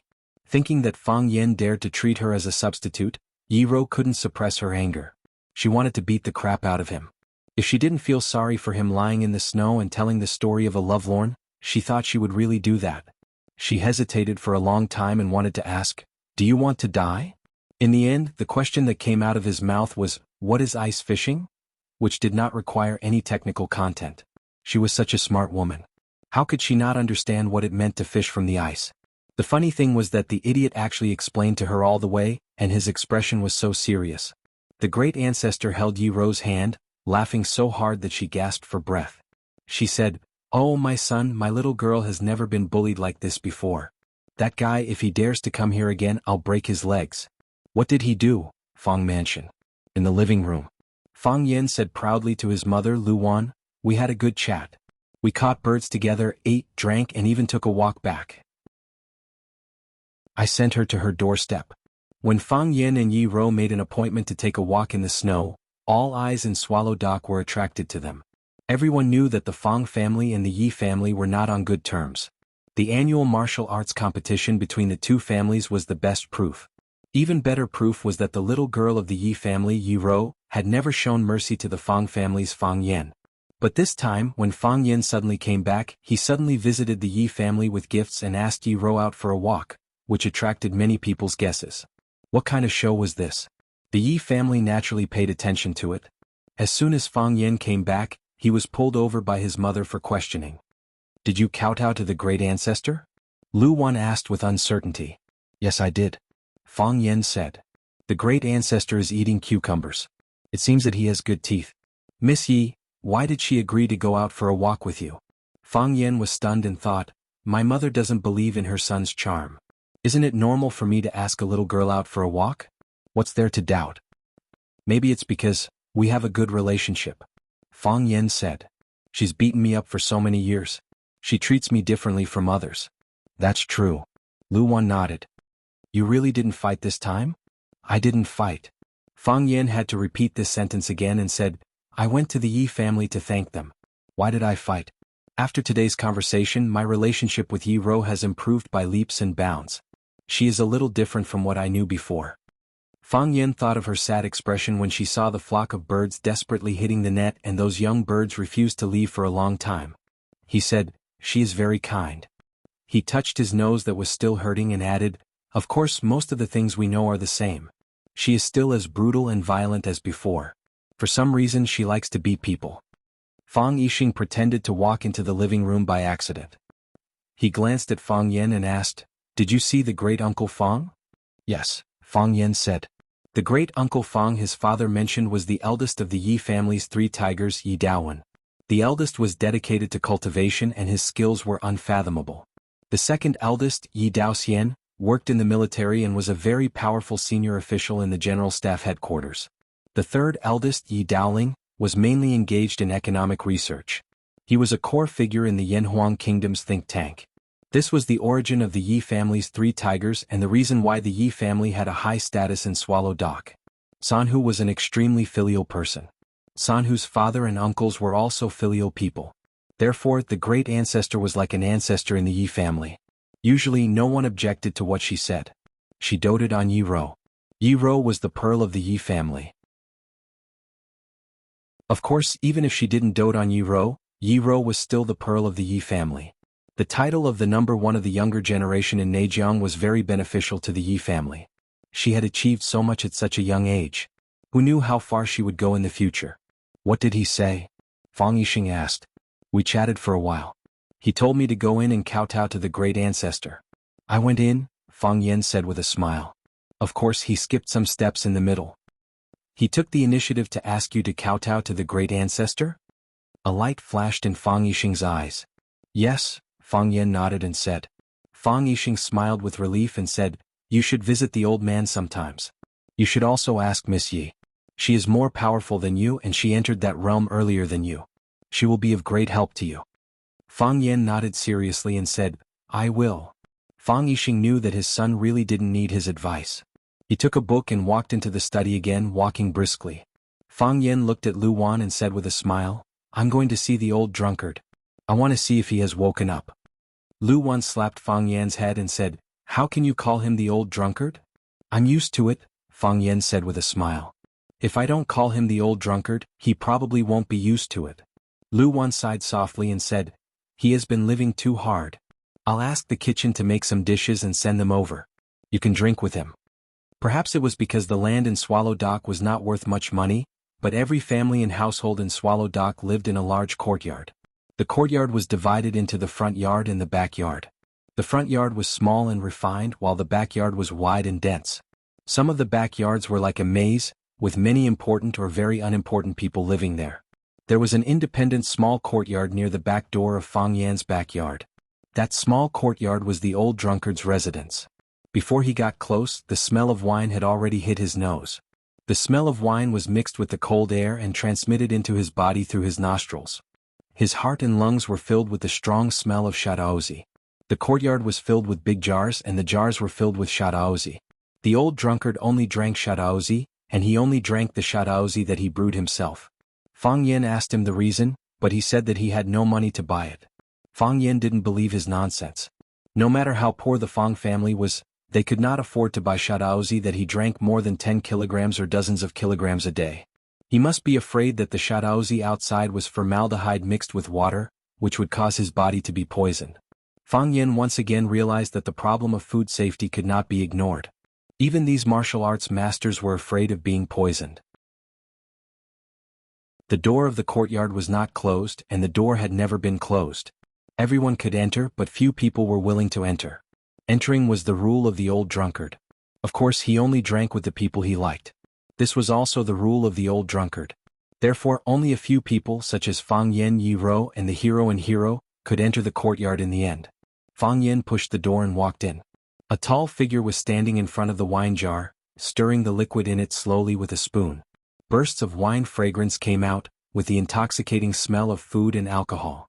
The man was wearing a loose robe of indistinguishable color, and his long hair was loose on his shoulders.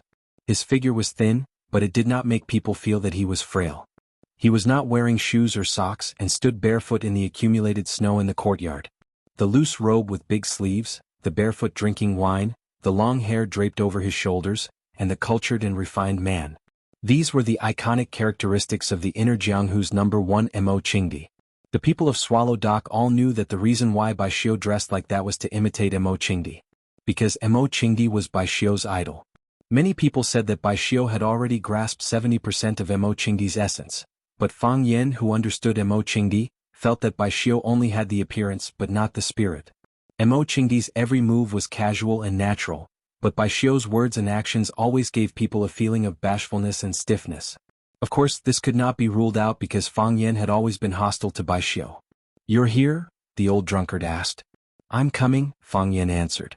This was the usual question and answer he would have with the old drunkard every time he came. "I'll treat you to a drink," the old drunkard said. He lifted the spoon in his hand, and a silver river rose from the big jar, rushing toward Fang Yan. The wine fragrance was heavy, and the knife intent was heavy. Sometimes he really was as sharp as a knife. Fang Yan's expression became solemn. Chapter 343. Fang Yan didn't dare to underestimate Mo Qingdi. No one dared to underestimate Mo Qingdi either. Even though his current name was Old Drunkard, everyone called him Old Drunkard, and they even forgot his original name. With a casual flick of a spoon he could toss up a silver river. The silver river was like a silver dragon, condensing into a solid whole. It soared out of the vat and charged at Fang Yan. This was the most barbaric charge, so barbaric that it didn't require any technique. And because of the strong alcohol smell and the burning knife, this silver dragon was filled with the tyranny of a dragon and the killing intent of a knife. Dragons were the most powerful and arrogant creatures in the world. Those who stood in their way would die, and those who stood in their way would perish. Although this was a wine dragon, and although its strength was greatly reduced compared to the truth, it still had the power to destroy insignificant humans. Boom, the dragon's head slammed into Fang Yan. That small silver dragon opened its bloody mouth as if it wanted to swallow Fang Yan whole. Whoosh! The Taiji heart spun and the Taiji realm unfolded naturally. Even Fang Yan's subconscious felt that he was in danger, and his body automatically reacted. In the Taiji realm, this silver dragon was even clearer, and its momentum was even more ferocious. Fang Yan could clearly see the crystal clear water droplets. These countless violent water droplets formed this water dragon, singing a passionate battle song, baring its fangs and brandishing its claws in preparation for battle. Fang Yan stretched out a finger. That finger didn't block the dragon's head, because the impact of the dragon's head would fracture or break his finger. His finger pointed at the dragon's spine in the middle of the dragon's body. The rebound force of the dragon's spine was astonishing, almost bouncing off his finger. Fang Yan was very stubborn, and forcibly pierced a large hole in the dragon's spine. Slashing the dragon's spine. Hit the snake where it hurts, slashing the dragon's spine. Bang. The silver dragon split into two, and the energy in the middle was no longer connected. It couldn't support the entire silver dragon, and the dragon's body exploded. As the rain fell, Fang Yan opened his mouth and drank the wine that splashed over. "Good wine," Fang Yan praised loudly. "Everything has been removed, only wine and poetry remain. How can you drink without a vessel?" Mo Qingdi raised his hand and slapped the vat. The wine vat that was half the height of a man under his feet was lifted off the ground and smashed towards Fang Yan. Fang Yan took the plum blossom steps and stretched out one hand. Just as the wine jar was about to reach him, he took a step forward and slapped the edge of the wine port with his right hand. A majestic atmosphere came from above the wine jar, rejecting Fang Yan's guidance and control. This was not the gravity of the wine jar, but the residual flow of qi from Mo Qingdi's slap. Fang Yan slapped the vat with one hand and his body spun rapidly. His feet stepped on the 12 plum blossom palaces, and he spun the wine jar around like a spinning top. Hoo-hoo-hoo, the wind howled and the snow swirled. The green-robed youth carried the wine jar to show off his skills, heroic and unrestrained. When he felt that the old drunkard's slap on the wine jar had completely dissipated, Fang Yan had gained full control of the wine jar. Boom! Fang Yan suddenly raised the wine jar with one hand, and the wine inside the jar poured out like a sudden waterfall. Fang Yan opened his mouth and gulped. The wine flew out quickly and so did Fang Yan. No matter how fast he drank, it was not as fast as pouring the wine out of the jar. Thus, a large amount of wine was poured over Fang Yan's face, head, clothes, and neck. His entire person became a drunkard, who, after taking a big gulp, Fang Yan finally felt satisfied, and casually threw the huge jar that weighed hundreds of pounds to the old drunkard. The old drunkard caught the jar and also took a big gulp. The difference was that he poured slowly and drank boldly. Not a single drop of wine spilled out and not a single drop was wasted. The old drunkard drank for a very, very long time.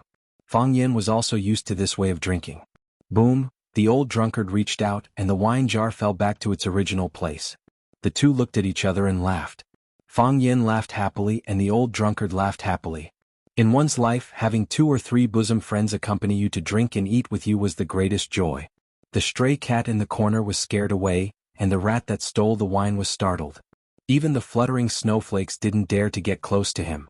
From point to line, is this the evolved heart of Tai Chi? The old drunkard didn't look at Fang Yen and turned to walk back to the hut. He conveniently picked up a wine gourd from a corner, and after drinking a mouthful, he sat down on the deck chair under the eaves. The deck chair was made of bamboo, and because of excessive friction, its original color could no longer be seen. However, the body of the chair was shiny, and it gave off an oily brilliance. It's not bad, right? Fang Yen said proudly. Before he had the heart of Tai Chi, mountains were still mountains and water was still water. In front of him was a green mountain and that was a green mountain. However, with the heart of Tai Chi, mountains weren't just mountains but forests, rivers, rugged rocks, flowers blooming, birds chirping, tigers roaring, and dragons roaring. That was the state Fang Yen was in before he ran away, and the old drunkard was very familiar with this. In the Battle of One Sword Peak, the life and death battle between Fang Yen and the Japanese sword god, the heart of Tai Chi changed again at the critical moment. If it was still a mountain, the forests and rivers he saw would become pictographic lines. The rugged rocks were the lines, and the flowers blooming and birds chirping were also the lines. The lines were dynamic, like an electronic map, from the beginning to the end, allowing Fang Yen to clearly see the process of flowers blooming and withering. This was the upgraded heart of Tai Chi. The heart of Tai Chi had already developed to this stage. What was the next change? What would the next step of its upgrade be? Fang Yen didn't know. My heart of Tai Chi has improved, but my drinking capacity hasn't. The old drunkard took another sip of wine and said aloud. He could go without food for 3 days now, but he couldn't go without wine for a day. His heart was trapped in a mental barrier, and his life was unbearable, which made him look very sad. It depends on who I'm competing with, Fang Yen said. Of course I can't compare with you and Yi Ro, but compared with those people outside, I'm also a general who always wins in drinking. It was impossible for the old drunkard to entertain him, so he ran into the house alone, found a 4-legged stool, and put it next to the old drunkard. The two sat under the eaves, drinking, admiring the snow, and talking about Fang Yan's heart of Tai Chi. You're ahead of us, the old drunkard said softly. If he didn't quickly put his voice into his ears, it was very likely to be blown away by the wind. My heart of Tai Chi is a wasteland, like a barren land. Not even a blade of grass grows, withered and cracked. The cracks are like mocking smiling faces. Apart from receiving mockery and despair, there is nothing to be gained. What you've experienced is something I've never experienced, and in the Fang family, there are only 2 people who can have the heart of Tai Chi. I don't have any experience to teach you, so you can only rely on yourself to explore. It's very difficult and dangerous. But I'm not worried about you at all. You think I'm talented? Fang Yen said with a smile. I mean, you're really lucky, the old drunkard said. After being beaten for 10 years, you were actually able to comprehend the heart of Tai Chi because of the sudden upgrade of the heart of Tai Chi. Such a humiliating thing like skipping class and running away became the object of praise and praised by countless people after coming back. They said that you've taken a different path. It really makes me blush to hear it. Fang Yen chuckled. No matter how the old drunkard attacked him, he felt that it was a compliment. Their relationship was like that of a teacher and a friend, and there were almost no secrets between them. Luck is also a kind of strength, Fang Yen said with a smile. Even the Japanese sword god was defeated by me. Who dares to say that I'm not strong enough? In the past, every time Yi Ro saw me, she wanted to beat me up. Today I directly went to the Yi family to challenge them. Hey, guess what? No one in such a big Yi family dared to come out and fight me. Fang Yen shook his head gently and said, I'm lonely and seeking defeat. It's hard to find an opponent and swallow dock. The old drunkard knew what Fang Yen was thinking. He said this deliberately to provoke him. Unfortunately, if this kind of stimulation could make him regain his strength, why would he be so decadent? The heart of Tai Chi not only relied on hard practice, but also enlightenment. 10 years of practice was not as good as 1 night of enlightenment. This was the saying of Tai Chi. Success came from the heart of Tai Chi, and failure came from the heart of Tai Chi. The old drunkard continued to drink and didn't take Fang Yan's words seriously. He said, You can talk to Yi Ro about this matter. Maybe she can help you. I was going to talk to her about it today but I forgot, Fang Yen said. I heard that you asked her to take a walk to see the snow? Yes. I also treated her to a sumptuous lunch and drank your favorite shaozi, Fang Yan said with a proud face. We've now buried the hatchet, turned enemies into friends, and let go of the hatred with a smile. Buried the hatchet? Turned enemies into friends? The old drunkard glanced at Fang Yan with his drunken eyes and said, the hatred is gone, but the kindness is still there. I understand, Fang Yan said. I didn't know about this until I came back this time. It turns out that my grandfather went to the Yi family to provoke me every year when I competed with Yi Ro. What he said was too much. Who else would he hit if not you? She patiently beat me for 10 years. I naturally have to remember this 10 years of kindness. It's not patience. The old drunkard said. It's holding back the disgust. It's disgusting for anyone to do the same thing for 10 years. How could it be disgusting to witness the rise of a genius? I think she should be filled with a sense of accomplishment. Every time you're beaten to the point of crying for your mom and dad, crawling under tables and chairs, hugging your opponent's legs and begging for mercy, who would be filled with a sense of accomplishment from conquering such an opponent? I feel like you're insulting me, Fang Yan said. You're right, the old drunkard said. If it wasn't because I have something to ask of you, I would definitely challenge you, Fang Yan said fiercely. Then, he looked at the old drunkard with a fawning expression and said, Senior, can I introduce an old friend to you? Chapter 344. Don't call me senior brother, the old drunkard said unhappily. Senior Mo, get out. Fine old drunkard, do me a favor. Only you can do me this favor. I'll bring someone to see you. Fang Yan made his request directly. Oh, Chiba Bin, Fang Yan said. Fang Yan was a lucky guy, so Chiba Bin was a very unlucky guy. Wuxia, who went to a faraway place, was prepared to show off his skills and show off the power of the East Ocean Sword God. No one would have thought that the person he had inadvertently challenged, a young man who was originally unknown, would actually defeat him. His feet just touched the dust, but his sword was not stained with blood. He lost to someone who shouldn't have lost. His journey of challenge was put on hold, and the sword god was disgraced. However, during the Battle of One Sword Peak, Fang Yan was still shocked by Chiba Bin's powerful and miraculous swordsmanship. Most importantly, at the moment of sudden danger in the arsenal, he risked his life to save Fang Yan. He used his body to push away Fang Yan's body and helped him avoid the first round of gunfire. His swordsmanship won Fang Yan's respect, and his character won Fang Yan's respect. The East Ocean Sword God deserved his reputation. After the battle, Fang Yan took Fang Yingying and Fang Haohan to visit. Chiba Bin was calm and didn't look down at all. He just made a request to Fang Yan, let him see Mo Qingdi. Fang Yan agreed. It was a request that was hard to refuse. Whether it was from his point of view or from Mo Qingdi's point of view, he could only agree. The old drunkard was silent, his palm gently stroking the wine gourd in his hand. Chiba Bin, his old friend. You wanted to see him? It was like a voice from a long time ago or a tragic comedy. At that time, Dawn underestimate enemy was like a shining star, like the blazing sun in the sky. He was the genius martial art practitioner with the most potential in Swallow Dock, and he was also the #1 person on the Longhu leaderboard that received the most attention in the pugilistic world. The 3 dragons and 7 tigers protected Huaxia's peace. At that time, Mo Qingdi was one of the 3 dragons. At that time, Mo Qingdi was the center of attention. At that time, Mo Qingdi had beheaded over 300 people in a fit of rage. At that time, Mo Qingdi had defeated almost no one in Huaxia. At that time, Mo Qingdi felt that there was nothing in this world that could stop him from moving forward. At that time, Mo Qingdi felt that there was nothing in this world that could stop the 3-foot blade in his hand. It was also at that time that Mo Xia went to the East Ocean alone with his sword. He swept through the 36 islands of the East Ocean alone, and finally fought against the Thousand Leaves army on Mount Hachibi. Don't underestimate the enemy is Huaxia's Azure Dragon, and the Ministry of War is the East Ocean's new sword god. The 2 of them battled for a day and a night, but it was hard to determine the victor. Qinya was not convinced and wanted to fight again. Mo Qingdi only replied with one word, childish. At that time, Mo Qingdi could call the East Ocean Sword God childish without any scruples. It was also because of that word that Qinya came to his senses and knew that he had lost. He lost in his mentality and in his artistic conception. From then on, he comprehended the sword day and night and came to the East Huaxia again. He came to see Mo Qingdi. He wanted to repeat the great battle of the past. To put a complete end to the entanglement between them.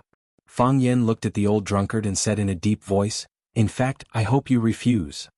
It's hard to refuse an old wine and an old friend. He is a proud man and a man worthy of respect." The old drunkard's mind still hadn't come back and his voice was still floating. "Tell him that I'm waiting for him at Swallow Dock."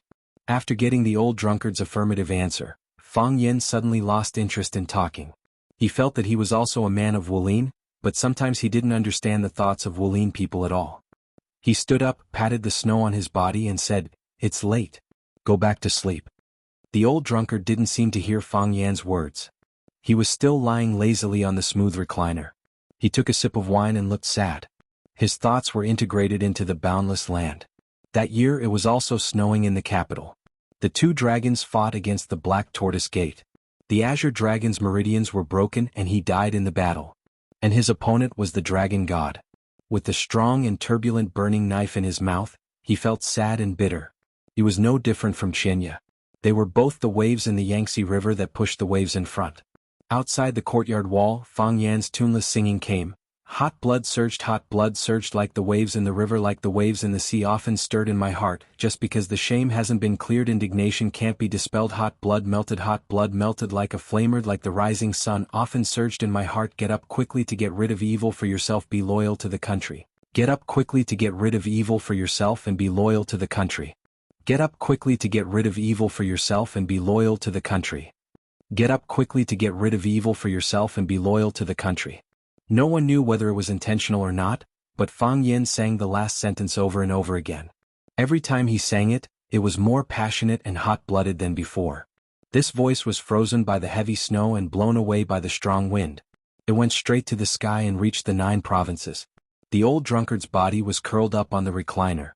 His eyes were closed and he didn't move. Once again he was drunk and passed out. Every day was a new day.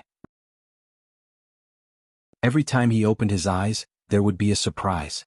When Fang Yen opened his eyes, he saw Fang Yingying's fat face right in front of him.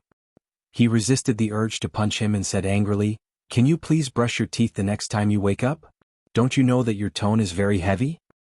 "Junior Marshal Uncle, did you go for a walk with Miss Yi yesterday?" Fang Yingying asked with a surprised expression. This surprised expression was very good. It showed that he was surprised about this matter and also expressed his infinite admiration for Junior Marshal Uncle Fang Yen. Acting was really a technical job. So what?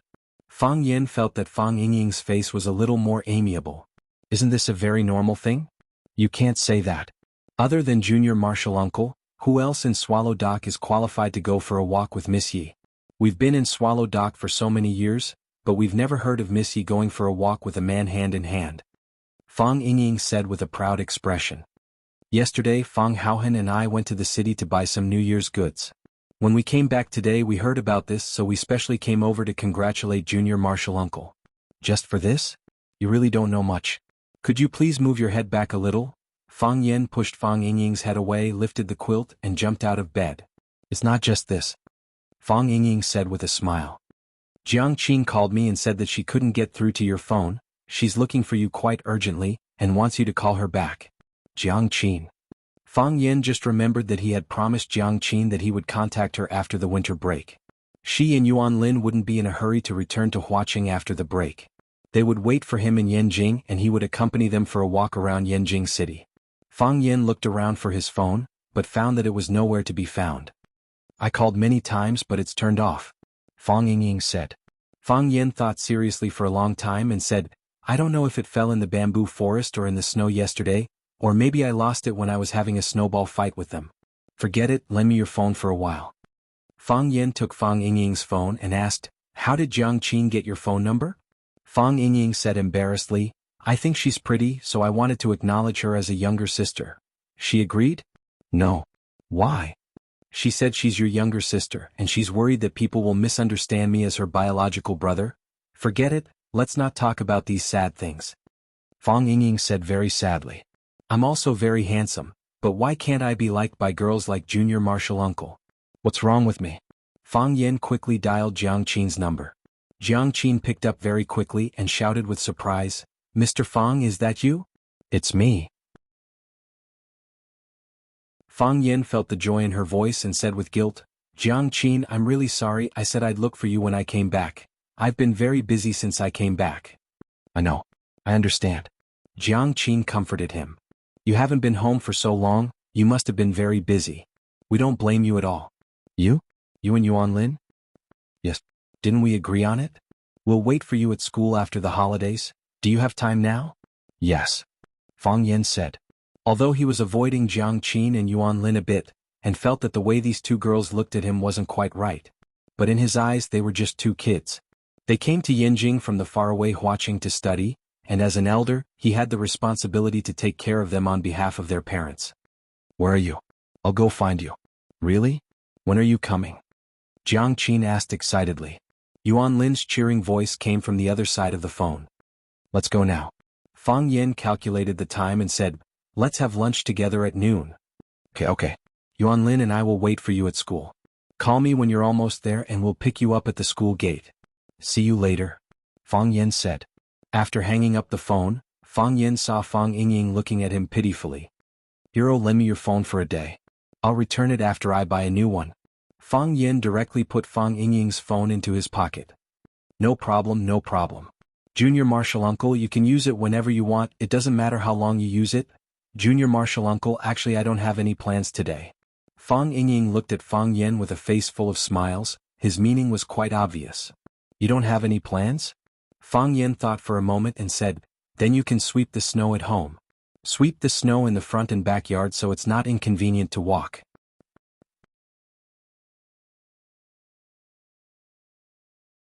Chapter 345. A fence needs 3 stakes, a Prince Charming needs 3 helpers. If you want to be a standard Prince Charming, you always need 2 or 3 ugly melons and bad dates to serve as a foil. Fang Yan had always liked Fang Yingying and Fang Haohan, because as long as they stood with him, he would look handsome for no reason. However, today Fang Yan still didn't bring them out. On one hand, he wanted to be more low-key in front of the 2 little girls, Jiang Qin and Yuan Lin. Another important reason was, who would want to bring 2 talkative people around? If you couldn't help but punch them, others would think that you were a person with violent tendencies. If you didn't beat them up, you would think that you were a masochist. His mood was very contradictory. The weather was getting colder and colder and the snow was getting heavier. After a while, a layer of ice and snow melted, but it was soon covered by even heavier snow. The previously bustling and solemn Yinjing city had become a world of ice and snow.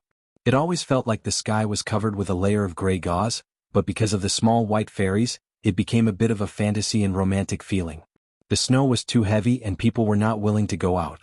There were not many cars on the road, but in the iceberg and sea of snow, all the cars could only crawl slowly in the snow like frozen snails. Fang Yan drove the family's old Hongqi car, which was his grandfather's car in the past, and had always been very well maintained. Fang Yan felt that it was classical and solemn, and had the style of a gentleman. He liked to drive this car when he was at home. As the old saying goes, a person likes to show off what they lack. Fang Huohuo really wished that he was a gentleman who wore a well-ironed suit, a beautiful bow tie, a small black top hat, and a cane, ready to dance the song, Know a Woman by Smelling Her Scent, with a beautiful girl at any time. Yes, that was what he thought. Which man didn't want to be such a gentleman? Kacha kacha. The sound of the car tires crushing the stiff snow debris gave people an inexplicable sense of pleasure. Just like a child's favorite game of stepping on those air cushion membranes with small air bubbles, Fang Yan liked this kind of sound with the desire to destroy. The car was moving very slowly, but Fang Yan was not anxious at all. He liked winter and snow. She liked the snow-covered roads, cars, houses, pines, cypresses, and everything else. The things she was used to seeing looked more pleasing to the eye than usual because of the white decoration. When Fang Yan parked the car in front of the music school, he took out his phone and called Jiang Qin. It was a world of ice and snow outside. He did not intend to let them come out too early to be frozen in the snow. As a gentleman, he had to think of the ladies around him at all times. As for the men around her, they could think whatever they wanted. When Jiang Qin received a call from Fang Yan, they were still practicing piano in the music classroom. If it was in the past, they would be more willing to stay in the bed in the dormitory and have a good sleep. It was a world of ice and snow outside, and they were lying on the big bed in the dormitory, reading Bunyong Gulong or Liu Xiaohui's novels, or watching a few rural love stories on the iPad. When they were hungry, they would cook a bag of instant noodles with the induction cooker hidden at the bottom of the wardrobe and crack an egg in it. These days were like the days in heaven. But today the 2 of them could not lie down. Thinking that Mr. Fang would be coming soon, the two girls got up early, washed their faces and teeth, ran to the third cafeteria of the restaurant for a sumptuous breakfast, and then began to choose clothes and dress up. Young girls casually wiped their faces with a few handfuls of natural beauty. After a few minutes, the two of them found that there was nothing to do. They could not stay in the dormitory anymore. They wanted to call and ask where Fang Yan was, but they were worried that this would make Mr. Fang think that they were too impatient and did not have a girl's modesty. The two of them discussed it and thought that if they happened to be practicing piano in the classroom when they received a call from Mr. Fang Yan, Mr. Fang would think that they were two diligent and beautiful girls. So, the two of them wrapped themselves in scarves and rushed to the piano room in the wind and snow. So, the phone rang in the piano room premeditatedly. Yuan Lin was playing piano, and Jiang Qin was holding the mobile phone and playing games absent-mindedly. The mobile phone in her hand suddenly rang sharply, which startled Jiang Qin. She was worried that she had ignored Fang Yan's call, so she deliberately set the ringtone to the maximum. Mr. Fang called. Jiang Qin shouted happily. Yuan Lin also ran over happily and said, "That's great, they're finally here." Jiang Qin made a shushing gesture and said, "Quickly sit back and play piano. If you don't play piano, how will Mr. Fang know that we are practicing piano?" "That's true." Yuan Lin quickly ran back to the piano and played the Blue Danube, that she had not finished playing just now. When Yuan Lin's piano was in the right state, Jiang Qin then picked up the phone and said with a smile, "Mr. Fang, you are here. I'm sorry, I was practicing piano with Yuan Lin in the piano room and did not hear the phone. Good performance, it seems that you two are very diligent." Fang Yan indeed expressed his approval for their bitter winter practice. "I am now at the gate of your school. Have you finished practicing? Do you want me to wait for you?" "No need. We're going out now," Jiang Qin said while suppressing her joy. "Then see you in a bit," Fang Yan said. "See you in a bit," Jiang Qin said. After hanging up the phone, Yuan Lin had already jumped up from the chair. "How was it? What did Mr. Fang say?" "Mr. Fang is already waiting at the school gate, he wants us to go there now," Jiang Qin said. "Yeah."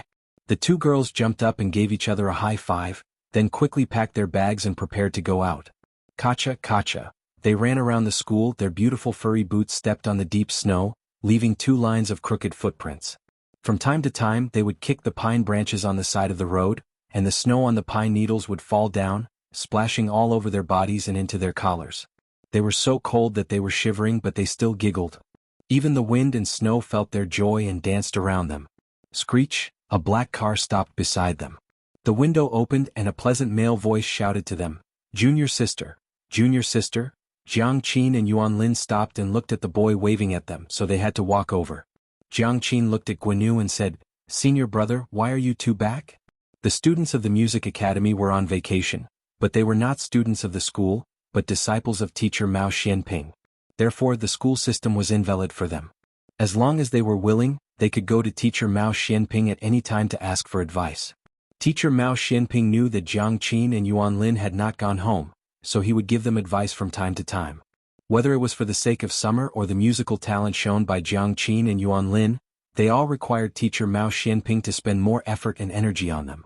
Jiang Qin and Yuan Lin did not go back, and Guanyu and Huang Yida, the 2 Yanjing locals, came to class every day. Today Jiang Qin and Yuan Lin went to the piano room and did not see Guanyu and Huang Yida. They thought they would not come today. They did not expect to meet them on campus. What surprised them even more was that Huang Yida was sitting in the passenger seat of Guanyu's car. How did these two people get together? The atmosphere in the car was ambiguous. Guanyu was only wearing a black sweater with a collar, which made him look even more handsome. He looked at Jiang Qin and Yuan Lin with a smile and said, "Why can't we come? You and Yuan Lin are from Huaqing, so far away from home. Can't Ida and I take care of you as your senior brother? If we don't do anything, I'm afraid we can't explain it to teacher Mao. You two have been practicing too hard these days. Ida and I have discussed it and decided to take you out to play today. I'll take you to eat the most authentic roast duck in Yanjing City. Didn't Yuan Lin say she wanted to eat it last time? After eating and drinking, I'll take you to enjoy Yanjing City in the ice and snow. What do you think?" Seeing Jiang Qin and Yuan Lin's awkward expressions, Huang Yida also advised, "Relax, it's good for our studies. We learn musical instruments. First, we have a sense of music, then we can express that feeling through the instruments. This is relaxing and also looking for inspiration." Jiang Qin said apologetically, "Two senior brothers, thank you for your kindness. But today is really not suitable, we already have an appointment. An appointment? Guanu and Huang Yida's expression immediately became serious, and then quickly relaxed. Guanu asked with a smile, "Who did you make an appointment with? I've never heard that you have friends in Yanjing before.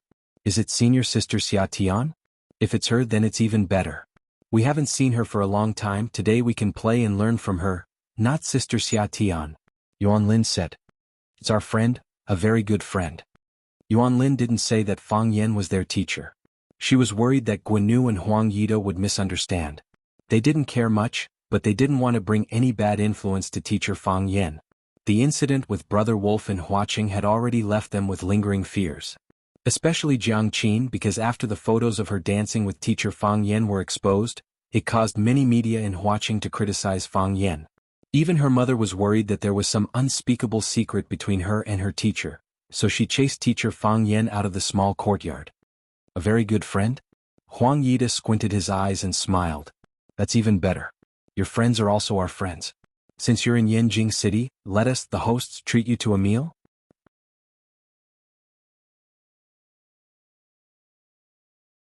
Chapter 346. Yuanlin was Huang Yida's and Jiang Qin was Guanu's. This was a tacit understanding between the two of them. It was precisely because the two of them liked different people and had the same direction of effort that the relationship between the two of them was getting better and better. It was no longer like before the arrival of Jiang Qin and Yuanlin, who looked down on each other and secretly fought with each other. They were both the personal disciples of teacher Mao Xianping. With this relationship alone, they had an advantage over others. The most important thing was that Guanu's father was Gu Qingyun, a famous domestic film and television star, and his mother was Li Xiaoying, a folk singer. Huang Yida didn't know where he came from, but he usually didn't put Guanu in his eyes. Obviously, his family background was not simple. They were talented, good-looking, born in a famous family and had a famous teacher. Wasn't it natural for such a boy to be a little proud? They had confidence in themselves, and they knew that they would eventually be able to win the girl's heart. If a relationship happened between a fellow apprentice and a sister, wouldn't it be a good story? However, Jiang Qin and Yuanlin were very vigilant. They maintained a respectful but not close friendship with them. The two of them had asked Jiang Qin and Yuanlin countless times to eat together, go shopping together and watch a movie together, but they were all rejected. The only time they succeeded was when they went to the concert of the famous Italian band Forest, which was led by teacher Mao Xianping. Of course, after the concert, they also tried to invite them to eat crayfish and drink beer alone. Jiang Qin said that she didn't like crayfish, so she refused. They also suspected that Jiang Qin and Yuanlin had a boyfriend, but after careful observation and analysis, they found that there was no sign of a relationship at all. First, the phone did not ring for a long time and there would not be frequent messages. Second, the two of them were alone after school and on weekends, and they didn't see any suspicious people. Third, they were still virgins. This was a smell of femininity. Ordinary people didn't understand, but they understood. Now that they heard that a good friend was coming, they didn't take the good friend too seriously. If only one of Jiang Qin and Yuanlin was happy, then either Guanu or Huang Yida would be worried. But they were both so happy at the same time that they were not worried at all. It was impossible for two people to fall in love with the same man, right? The reason why they insisted on treating was not because of jealousy, but simply because they wanted to show their superiority in front of their good friend. Huang Yida looked at Jiang Qin and Yuanlin and said, "We're all on the same side. Is there any inconvenience?" Jiang Qin was very embarrassed and said, "My friend, he's a bit shy and doesn't know how to talk in front of strangers. We didn't tell him that we're bringing new friends. What if he's unhappy? Senior brother, why don't we meet again next time?" Guanu laughed and said, "First time is new, second time is familiar? How about this, we'll treat the both of you to a meal. After the meal, if he's still not familiar with us, Ida and I will leave first. We definitely won't disturb the reunion between your friends. What do you think?" "That's not good, is it?" There's nothing wrong." Huang Yida interrupted Jiang Qin's words and said, "We'll listen to senior brother this time. Your friend is here, how can we, as big brothers, not help to entertain him? Don't feel embarrassed, just do it this way. Where is that friend? Let's go and greet him first, then treat him to the best roast duck in Yanjing. Of course, if you have better recommendations you can tell me. Don't think about saving money for senior brother." Fang Yan sat in the car and listened to music. He didn't pay much attention to a black Mercedes-Benz parked beside him. When he saw Jiang Qin and Yuanlin get out of the car, he smiled and opened the window. he said with a smile. The treatment in school is not bad. You even have a luxury car? Jiang Qin was worried that Fang Yan would be angry. He carefully looked at Fang Yan and said, Mr. Fang, they are our senior brothers. They said they want to treat you to a meal. Looking at Guanu and Huang Yida, who opened the door and got out of the car, Fang Yan waved at them and said to Jiang Qin with a smile, When did my character become so good? Guanu walked in front of Fang Yan and looked at the logo on Fang Yan's car, as well as the plain license plate number. His confidence increased a lot again. He said, I'm Guanu. Jiang Qin and I are both teacher Mao Shuangping students. What's your name? He could see that Fang Yan was older than him and Huang Yida. Naturally, he was much older than Jiang Qin and Yuan Lin. It seemed that this person was Jiang Qin and Yuan Lin's brother. Fang Yan. Fang Yan reached out and shook hands with Guanu and said, Jiang Qin said that you want to treat me to a meal. You're too polite. It's what we should do. Guanu said with a smile. We are Jiang Qin and Yuan Lin's senior brother and junior sister. We were going to take them out to play today and treat them to a big meal. We heard that you're here, so let's go together. It's more lively with more people. Fang Yan didn't care. To be honest, he could see that the two boys were interested in Jiang Qin and Yuan Lin. It was normal for such a thing to happen at this age. As the former teacher of Jiang Qin and Yuan Lin, he could only tell them not to fall in love at such a young age. But if they had their own ideas, Fang Yan couldn't force them. Besides, although he promised to take Jiang Qin and Yuan Lin around Yanjing, in fact, he hadn't been to Yanjing at all. If there were these two attentive boys leading the way, Fang Yan would feel that the burden on his shoulders would be a lot lighter. Fang Yan looked at Jiang Qin and Yuan Lin, and the two girls secretly winked at him. He understood what they meant. Thank you for your invitation, Fang Yan said. With a kind and gentle smile on his face, he tried to use words that wouldn't hurt other people's self-esteem. I really appreciate it. But today is not suitable. I'm going to take them home for dinner. The elders in my family have already prepared it at home. Why don't we make an appointment next time? Jiang Qin and Yuan Lin squinted their eyes and smiled. Guanu and Huang Yida's faces showed a touch of anger. When Jiang Qin turned to look at Guanu and Huang Yida, the smile on her face had turned into an apologetic one. She said guiltily, Two senior brothers, I'm really sorry. Why don't we make an appointment next time? There are still many opportunities anyway. Yes. Let's go to Fang's house for dinner. It may not be very convenient. Guanu glanced at Huang Yida and knew that he had no intention to speak, so he said aloud, In that case, forget it. Let's make an appointment next time. Goodbye, senior brother. Jiang Qin waved to Guanu and Huang Yida, pulled open the passenger seat next to Fang Yan and sat down. Yuan Lin also wanted to sit in the passenger seat, but it was a step too late. She also waved to Guanu and Huang Yida and said, Senior brother, I'm really sorry today. Then she opened the rear door and sat down. See you if there's a chance. Fang Yan said goodbye to Guanu and Huang Yida and drove his classic car away. When Fang Yan and his party walked away, the smile on Guanu's face gradually froze. She turned to look at Huang Yida and asked, What do you think? Such an obvious refusal and you still can't see it. Do you think we are idiots? Huang Yida said coldly. Those two bitches are deliberately playing with us. It doesn't matter if they play with us, but if they provoke us to play with them, then they will suffer. Guanu was also very dissatisfied with the performance of Jiang Qin and Yuan Lin and said, What are they so proud of? Beautiful women? There is no lack of beautiful women in this world. What should we do now? First, find out who that person is and then find out what's going on. What do you mean? Anyway, we have nothing to do today. Let's go out for a walk. Huang Yida said. Guanu laughed and said, That's true. Let's go out for a walk. I really haven't had a good look at Yanjing City after it snowed. Fang Yan was driving while joking with Jiang Qin and Yuan Lin and said, Both of them are handsome, don't you like them? Who likes them? Jiang Qin said, curling his lips. They are all naive little kids. Not mature at all. Yuan Lin also echoed. Fang Yan was amused by their words and said, Other people are naive little kids, but you two are not naive? Of course we are not naive, we are mature. Yuan Lin said. Mr. Fang, where are you going to take us? Where do you want to go? Fang Yan asked. You are from Yanjing, of course we will listen to your arrangements. Yuan Lin said, pouting. Fang Yan thought about it and said, Let's go eat first. What do you want to eat? We will listen to your arrangements, the two girls said at the same time. I am most afraid of the words listen to my arrangements, Fang Yan said helplessly. He really didn't know much about food and he usually didn't like to eat out. Fang Yen put forward several choices, and finally the two girls agreed to eat Yanjing City's special copper stove hot pot. Each of them had a small copper pot, and then they put meat and vegetables into the pot. Eating hot pot in this kind of weather was also suitable. Fang Yen found a relatively famous hot pot restaurant, then stopped the car and walked into the hot pot restaurant with the two girls. As soon as they entered the restaurant, a black Mercedes-Benz followed them and parked the car in front of the restaurant.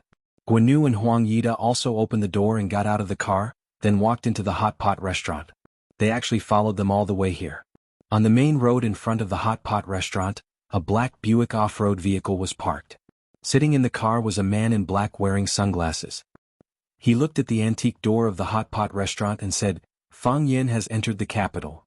Fang Huahua entered Sifang City, startling several beauties in the snow.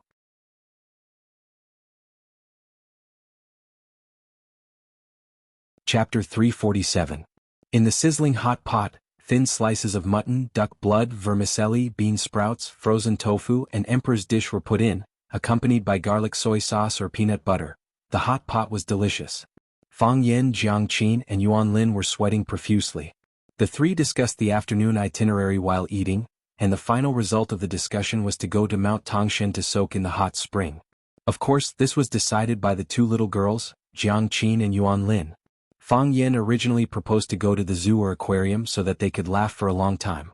"What era is it now? You still want to take girls to the zoo?"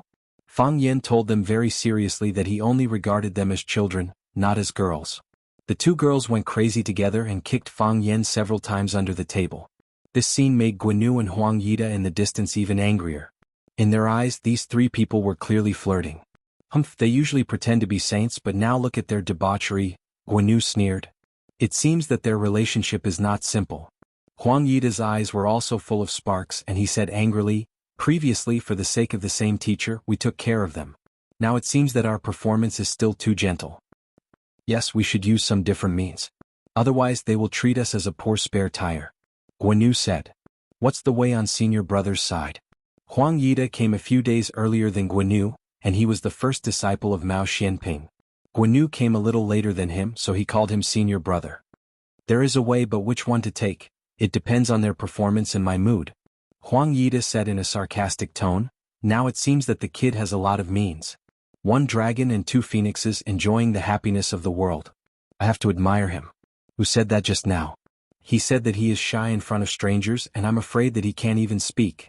Now it seems that he doesn't look like he can't speak in front of strangers at all." The words, "one dragon and two phoenixes," completely infuriated Guanyu. He sneered and said, "Then I'll wait to watch a good show. This is Yanjing City, we can't be bullied by a little tramp that popped out of nowhere." "Bully? I've tasted everything but I don't know what it's like to be bullied. I really want to try it. Maybe that kid has a big background. When we go up to teach him a lesson he suddenly reveals his identity and gives us a show of strength. Then we brothers will have kicked an iron plate. At that time, senior brother had a taste of being bullied." "The story is not bad. It's just a story," Huang Yida said confidently. In this four-corner city, his father's position was not very prominent, but it was very important. There were people who were more powerful than his father, but he was definitely not a guy who drove a red flag from decades ago to pick up girls. Guanyu had always been curious about Huang Yida's origin. He asked again, "Senior brother, your family, what is it? If there's any money-making business, I'll have to help junior brother out." "Our family doesn't do business. We're just servants of the people. We can't compare to your parents who are big stars," Huang Yida said lightly. Although he said that his parents couldn't compare to Guanyu's parents who were stars, there was no "can't compare" attitude on his face at all. "Ah, the people's servants are good. The public servants are great," Guanyu said with a smile. Guanyu was still very satisfied with Huang Yida's answer. Although his answer was not too clear, he had already guessed it. The people's servants were full of arrogance and often did not put him in their eyes. Could they be regarded as ordinary people's servants?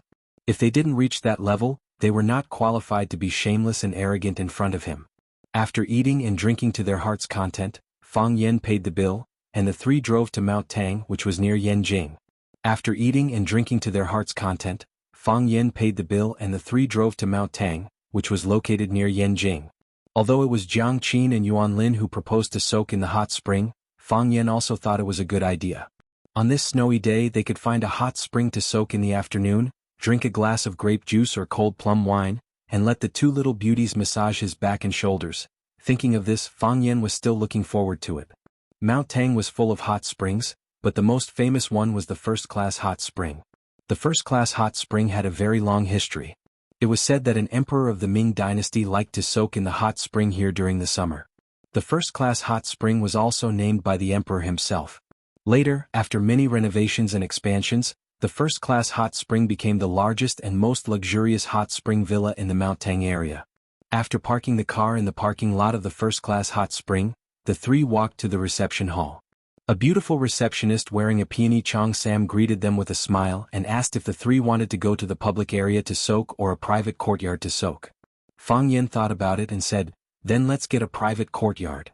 He simply thought that there was no need to squeeze with a group of people in a big bathhouse. On the one hand, it made him feel that it was not very hygienic, and another important reason was that he did not want to become the object of envy or hostility again because he brought two beautiful girls in the crowd. Besides, he was now well off and had hundreds of millions of cash in his card, so he did not need to care about the extra expenses. Jiang Qin and Yuan Lin looked at Fang Yan with red faces. Obviously, they had some unnecessary misunderstanding about Fang Yan. "Please follow me." The receptionist looked at Fang Yan, and then looked at Jiang Qin and Yuan Lin who came with him. She thought that this man was really lucky. The private courtyard was actually an independent courtyard. There were rooms and a living room in the courtyard where one could wash and rest. There was also a huge hot spring pool. Three sides of the courtyard were surrounded by walls, and one side was covered by a dense bamboo forest. Outside the bamboo forest was Mount Tang. Even standing on the top of Mount Tang, one could not see the scene in the courtyard. There was still snow in the courtyard, and in the middle of the white snow lay a hot spring pool that was steaming. Lying in the pool, a person could reach out and catch a snowflake. This feeling was really wonderful. Jiang Qin reached out and touched the water in the hot spring pool. He said happily, "It's so hot. It must be very comfortable." Yuan Lin also reached out and touched it. She said, "I really want to jump in." "Then let's jump in," Fang Yan said with a smile. The two girls were happy and he was also in a good mood. "In your dreams." Jiang Qin rolled his eyes at Fang Yan. "Pervert," Yuan Lin echoed. Fang Yan did not know whether to laugh or cry. "Didn't the two of you say you want to jump in?" Jiang Qin said with a sad face, "Mr. Fang, we forgot something very important." "What is it?" "We forgot to bring swimsuits," Jiang Qin said. "Then what should we do?" Fang Yan said awkwardly. "Do you want me to buy it for you?" "There's no need," Jiang Qin said with a red face. "I saw a shop in the lobby just now. We should be able to buy swimsuits there. Yuan Lin and I will go by ourselves." Fang Yan realized that although he had always treated Jiang Qin and Yuan Lin as children, they were actually not children. These small personal items had to be bought by themselves. Fang Yan nodded and said, "Then you guys go." Jiang Qin and Yuan Lin went shopping. Fang Yan tested the water temperature. It was indeed a bit hot. But in this snowy weather, if the temperature was not high enough, it was easy to freeze. Fang Yan thought that he should quickly take off his clothes and jump into the hot spring before the two girls came back. It would save him the embarrassment of changing in front of them. Fang Yan thought of this and did it. He quickly took off his clothes, leaving only a pair of briefs. Then he found a pair of disposable shorts in the room and put them on. This should be the clothes provided by the hotel for the guests to soak in the hot spring. Just as he was about to boil a cup of water to make a pot of tea, he heard the voices of the two girls in the courtyard. He did not bother to boil the tea. He quickly ran to the backyard and jumped into the hot spring. Whoosh, water splashed everywhere. Whoosh, hot air boiled. Fang Yan let out a long sigh of relief. He felt that all the pores on his body had opened up. This feeling was quite wonderful. Hearing the sound of water in the backyard, Jiang Qin and Yuan Lin quickly ran over. Seeing Fang Yan soaking in the hot spring, they said, "Mr. Fang, you soaked in first?" "Yes." Fang Yan's body shrank in the hot spring. Only his head was exposed. He said, "I came in first to help you test the temperature." "Then we'll also go and change clothes," said Jiang Qin. "Mr. Fang, don't peek," Yuan Lin said with a chuckle. "What kind of person do you think I am?" Fang Yan said angrily. "You're so young but full of mischief. What's there to see?"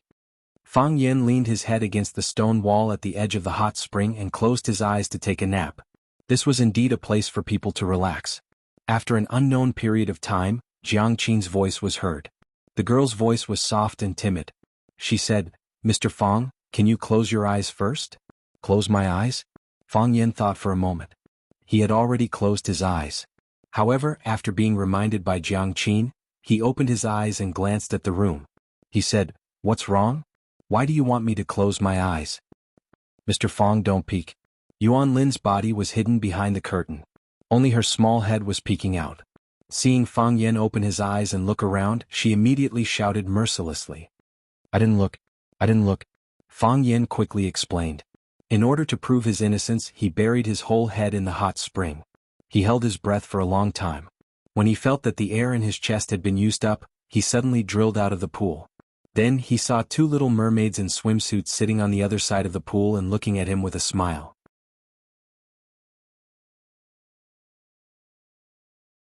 Chapter 348. A girl's mind was more meticulous. Jiang Qin not only bought a swimsuit, but also a bottle of red wine. Yuan Lin took 2 goblets from the wine cabinet and said to Fang Yan, "There are only 2 glasses. Of course it's for me and honey, you can use the teacup." So Fang Yan held the teacup and drank the red wine. Jiang Qin and Yuan Lin clinked their glasses together and said, "Cheers." They gulped down the red wine in their glasses and giggled. "I'm so happy." Jiang Qin stretched out her body and leaned her beautiful head against the wall of the pool. She said, "How nice it would be to be like this every day." Yuan Lin lay next to Jiang Qin and said, "If it's like this every day, you don't want to learn music? You don't want to play the piano? You don't want to learn the zither?" "I'm just saying," Jiang Qin said with a sigh. "I don't really want to do that. If we slack off all day, Sister Xia Tian will be worried." "Exactly. We go sightseeing all day and soak in the hot spring. Didn't Sister Xia Tian spend so much effort on us for nothing?" Jiang Qin looked at Fang Yan and asked, "Mr. Fang, are you still going to Huaqing next year?" "Yes." Fang Yan nodded. "Why not?" "I've always felt strange." Jiang Qin looked at Fang Yan with a puzzled look and said, "You can obviously do more things. Why do you have to be a teacher?" "Because I'm an ultimate teacher," Fang Yan said. "What else can you do if not be a teacher? You're so good at martial arts. You can be a bodyguard for a big shot. You can also open a martial arts school. There will be many people learning martial arts from you. You're good-looking and know Tai Chi. Even Sister Xia Tian wants to shoot a music video with you. You can enter the film industry. You can do many things." Fang Yan sipped the red wine in his teacup and said, "Since I can do a lot of things, why can't I be a teacher? Wouldn't that be a higher salary?" Yuan Lin asked curiously. "I can understand. Mr. Fang has great ideals and integrity. He wants to teach and educate people and have students all over the world. However, didn't Mr. Fang need to think about making money? You have to live, you have to raise a family, you will have a wife and children in the future. I'm sure you won't believe me if I say this," Fang Yan said seriously. "I'm a man who treats money like dirt." Jiang Qin and Yuan Lin couldn't believe it. Especially Yuan Lin. Mr. Fang had accepted her mother's bribe to tutor her in order to save money for a meal. "I'm not lying," Fang Yan said with a smile. "I have hundreds of millions in my card. Tell me, if money isn't shit to me, what is it?" Both of them felt that Fang Yan was bragging or going crazy. How could he have hundreds of millions? Hundreds of millions of people rented in urban villages and took the bus to and from work every day to eat in the school cafeteria? Besides, how could a high school teacher save so much money? It was impossible to save for a lifetime without eating or drinking, right? Mr. Fang, stop joking. That's right. We don't mind you being poor. Okay. Let's not talk about money, Jiang Qin said. It's embarrassing to talk about this kind of topic with an old man. Mr. Fang, do you have a girlfriend? No, Fang Yan said. Why are you asking about this? That, Senior Qin Tian that we met last time, is she not related to you? Jiang Qin blinked his big innocent eyes and asked expectantly. Fang Yan took the students of Class 9 to the urban village to learn the text, Alley in the Rain. As a result, Qin Tian had blisters all over her feet after acting as the lilac girl for a whole day. She couldn't even walk. Fang Yan took her to a roadside milk tea shop to apply medicine, but they were discovered by a group of young girls nearby. These young girls told Jiang Qin about Fang Yan applying medicine for Qin Tian, so Jiang Qin suspected that Fang Yan and Qin Tian had an ambiguous relationship. Qin Tian, Fang Yan's smile became bitter. I should go and see her. Ever since they parted in Huaqing, they hadn't seen each other again. Also, when he got off the plane back to Yanjing this time, there were two groups of people who wanted to take him away. He believed that one of them should be Qin Tian's people, or should he say that they were related to Qin Tian? There was no inexplicable hatred in this world, but there was inexplicable love. Mr. Fong, what did you say? Jiang Qin looked at Fang Yan in confusion and said, did you two quarrel? Fang Yan didn't have the mood to talk anymore and said, I'm a bit sleepy, I'm going to lie down and sleep for a while. The two young girls were like two beautiful mermaids swimming around in the hot spring pool. Fang Yan lay on the stone wall to rest, thinking about something, and unknowingly fell asleep. When he woke up, the sky was dark and it was already night time. Fang Yan used the hot spring water to wash his face and asked, what time is it? Jiang Qin and Yuan Lin had already left the hot spring pool, and were lying on the lounge chairs under the eaves of the corridor, watching a movie on their phones, wrapped in pajamas and covered with blankets. They were worried that the sound of the movie would disturb Fang Yan, so they both put on headphones. Fang Yan only saw Fang Yan's mouth moving, but he didn't hear what Fang Yan said. Jiang Qin took off his headphones and said with a smile, Mr. Fang, you're awake? What did you say? What time is it? Fang Yan asked. It's past 5 o'clock, Jiang Qin said. You've slept for a few hours. I'm sorry to have kept you waiting, Fang Yan said with a guilty expression. Wait for me, I'll get up now. Are you hungry? Let's go back to the city for dinner. After leaving the room, the three of them chatted and laughed as they walked towards the parking lot. When Fang Yan found his old car, he felt like he was struck by lightning. He was really struck by lightning. The body of the car was densely scratched, the lights were broken, the front of the car was dented, and the car had been kicked countless times. There were even muddy water marks on it. The smile on Fang Yan's face froze and his eyes were filled with murderous intent. This was his grandfather's car, the first car his grandfather ever owned, and the only car his grandfather ever owned. This car had a special meaning to his grandfather, Fang Huwei. He knew that his grandfather cherished this car very much. At the time, his father, Fang Yixing, couldn't even borrow it for a single use. Later on, his grandfather's legs were paralyzed and he couldn't drive anymore. His grandfather then gave the car to Fang Yan for safekeeping, and told him to take good care of it. Some people say that a car is a man's second lover. Fang Yan had never had a lover, so he didn't know what it felt like to have one. But Fang Yan now knew very well that he was in a very bad mood. Those scratches weren't on the body of the car, it was more like they were scratched on his face. Those kicks didn't seem to be on the door of the car, but more like they were on his legs.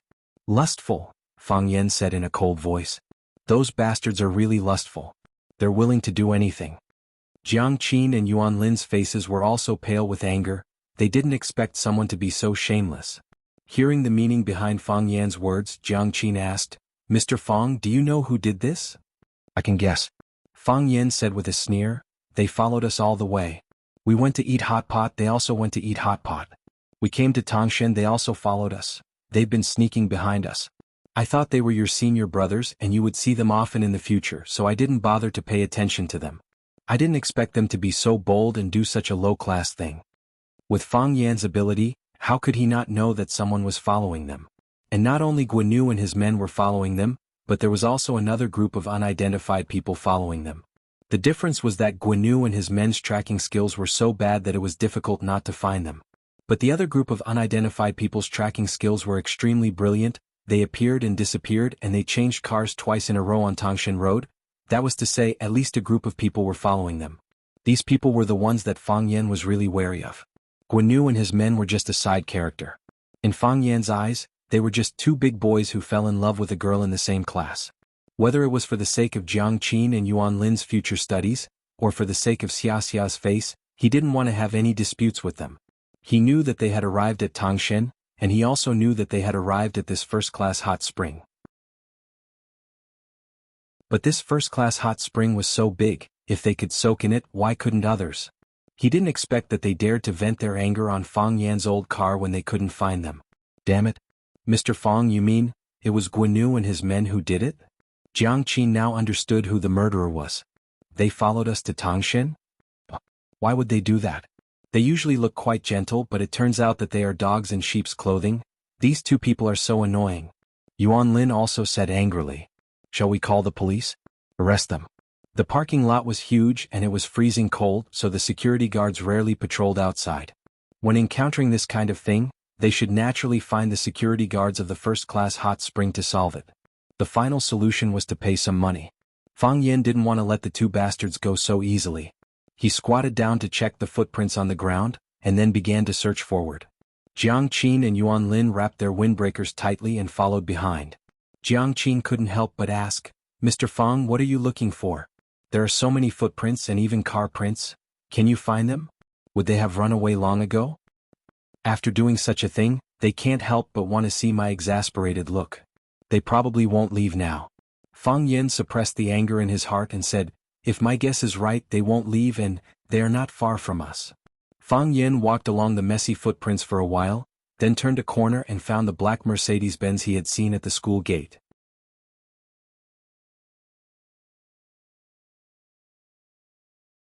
Chapter 349. In the huge white snow field, the Mercedes-Benz looked like an ugly monster that was resting. The car didn't turn on the lights, but Guanyu and Huang Yida sat in the car and didn't leave. Fang Yan's guess was right. They really wanted to see Fang Yan's angry look. Who asked Fang Yan to make them angry first? They set off from the hot pot restaurant, followed all the way to Tangshan, and came to the first-class hot spring that Fang Yan chose. They pretended to be Fang Yan's friends and ran to the front desk to ask where Fang Yan and the other two girls went. Although the receptionist had the duty to protect the privacy of the guests, she didn't tell them the specific room number, but she strongly recommended the private courtyard to them and said that their friends also lived in the private courtyard. Guanyu and Huang Yida certainly knew what the private courtyard meant, because they had brought other women to experience it before. In that small courtyard they stripped those women like naked little white sheep. Now two men lived in a private courtyard. What was going on? Guanyu and Huang Yida were burning with anger. They had the urge to drag Fang Yan out and beat him up. Even Jiang Qin and Yuan Lin hated them. They felt that these two women didn't know how to love themselves. They casually followed a man into the private courtyard known as the Lover's Courtyard. How could they end up well? They couldn't find Fang Yan, but they found Fang Yan's old car. The two couldn't calm down, so they vented their anger on his car. They felt uncomfortable in their hearts, but they couldn't let Fang Yan's life be too easy. They created a little trouble for him, and then hid on the side to watch them make a fool of themselves.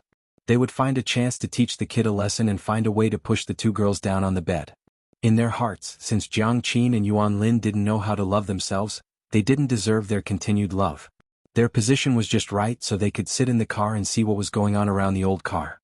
They saw Fang Yan walking over with two girls talking and laughing. They saw Fang Yan's angry expression, and they saw Fang Yan crawling on the ground to search for them. It had been 3 hours since the car was destroyed, and the business of the first-class hot spring was especially good today. There were cars coming and going in the parking lot, and there was an endless stream of people. The footprints they left a few hours ago had long been crushed by the wheels of the car and trampled by other customers. How did he find his way here? Was he born in the year of the hound? Fang Yan stood outside the car while they sat in the driver's seat and the passenger's seat. They could see Fang Yan outside and they knew that Fang Yan must have seen them. Fang Yan knocked on the window and Guanyu had to roll down the window. Because of his guilty conscience, Guanyu wanted to greet Fang Yan naturally, but he couldn't do it. He smiled very reluctantly and said, "Why are you here? We just finished soaking in the hot spring and are about to drive back." Fang Yan looked at Guanyu and Huang Yida expressionlessly and said, "I'd rather you beat me up than run to cut my car."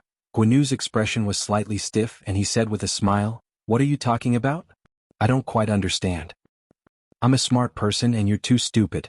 I know it was you who did it," Fang Yan said. "Otherwise, why would I come to you when there are so many cars in this parking lot? Do you have any misunderstanding about us?" Huang Yida said lazily. Since they had fallen out, he was not going to give Fang Yan any face. His prince's disease came back again and he said arrogantly and coldly, "It's the first time we've met and we're not very familiar with each other, so, Guanyu, drive. Don't waste time on some ignorant people." Guanyu smiled and said, "Goodbye." They were very calm and didn't even look at Jiang Qin and Yuan Lin who were staring at them angrily. Jiang Qin grabbed the window and shouted angrily, "Guanyu, do you have any shame? Why did you smash other people's cars? Did Brother Fang offend you?" "Exactly. I used to think you were good people, but I didn't expect you to do such a shameless thing." Yuan Lin stood on the side and said, "Do you like us? If you like him, then be brave and chase him. If you can challenge Brother Fang like a man, I will look up to you. Don't you feel ashamed that you only know how to do such sneaky things?" Even dogs despise such men. Don't be so ungrateful. Guanu's face became gloomy. Who do you think you are? Like you? Why don't you take a piss and look at yourself? You're just two peasant girls. If it weren't for senior sister Xia, who would care about you? The Academy of Music is short of everything, but there is no shortage of good-looking women. I can go to school with my eyes closed and pull one to look better than you. Huang Yida sneered. Fighting for a woman? Do you deserve to make me do such a thing? He was really a very proud and very tsundere man. In his eyes, beautiful women were like cabbages that he could eat at will. He could fry them if he wanted. Of course he could really do that. After listening to his words, Jiang Qin and Yuan Lin were very angry, and Fang Yan was even more furious. In his heart, although Jiang Qin and Yuan Lin were still children, they were both very beautiful children. More importantly, they were his students and the juniors of his friends. They attacked his friends like this. Of course Fang Yan was very unhappy. Of course Fang Yan was not in a hurry to explode. Because he knew that it was a very serious matter for a girl who felt good about herself to be scolded for not being beautiful. This matter was more than 10 times more serious than his classic car being smashed. He needed to provide time for the two of them to calm down.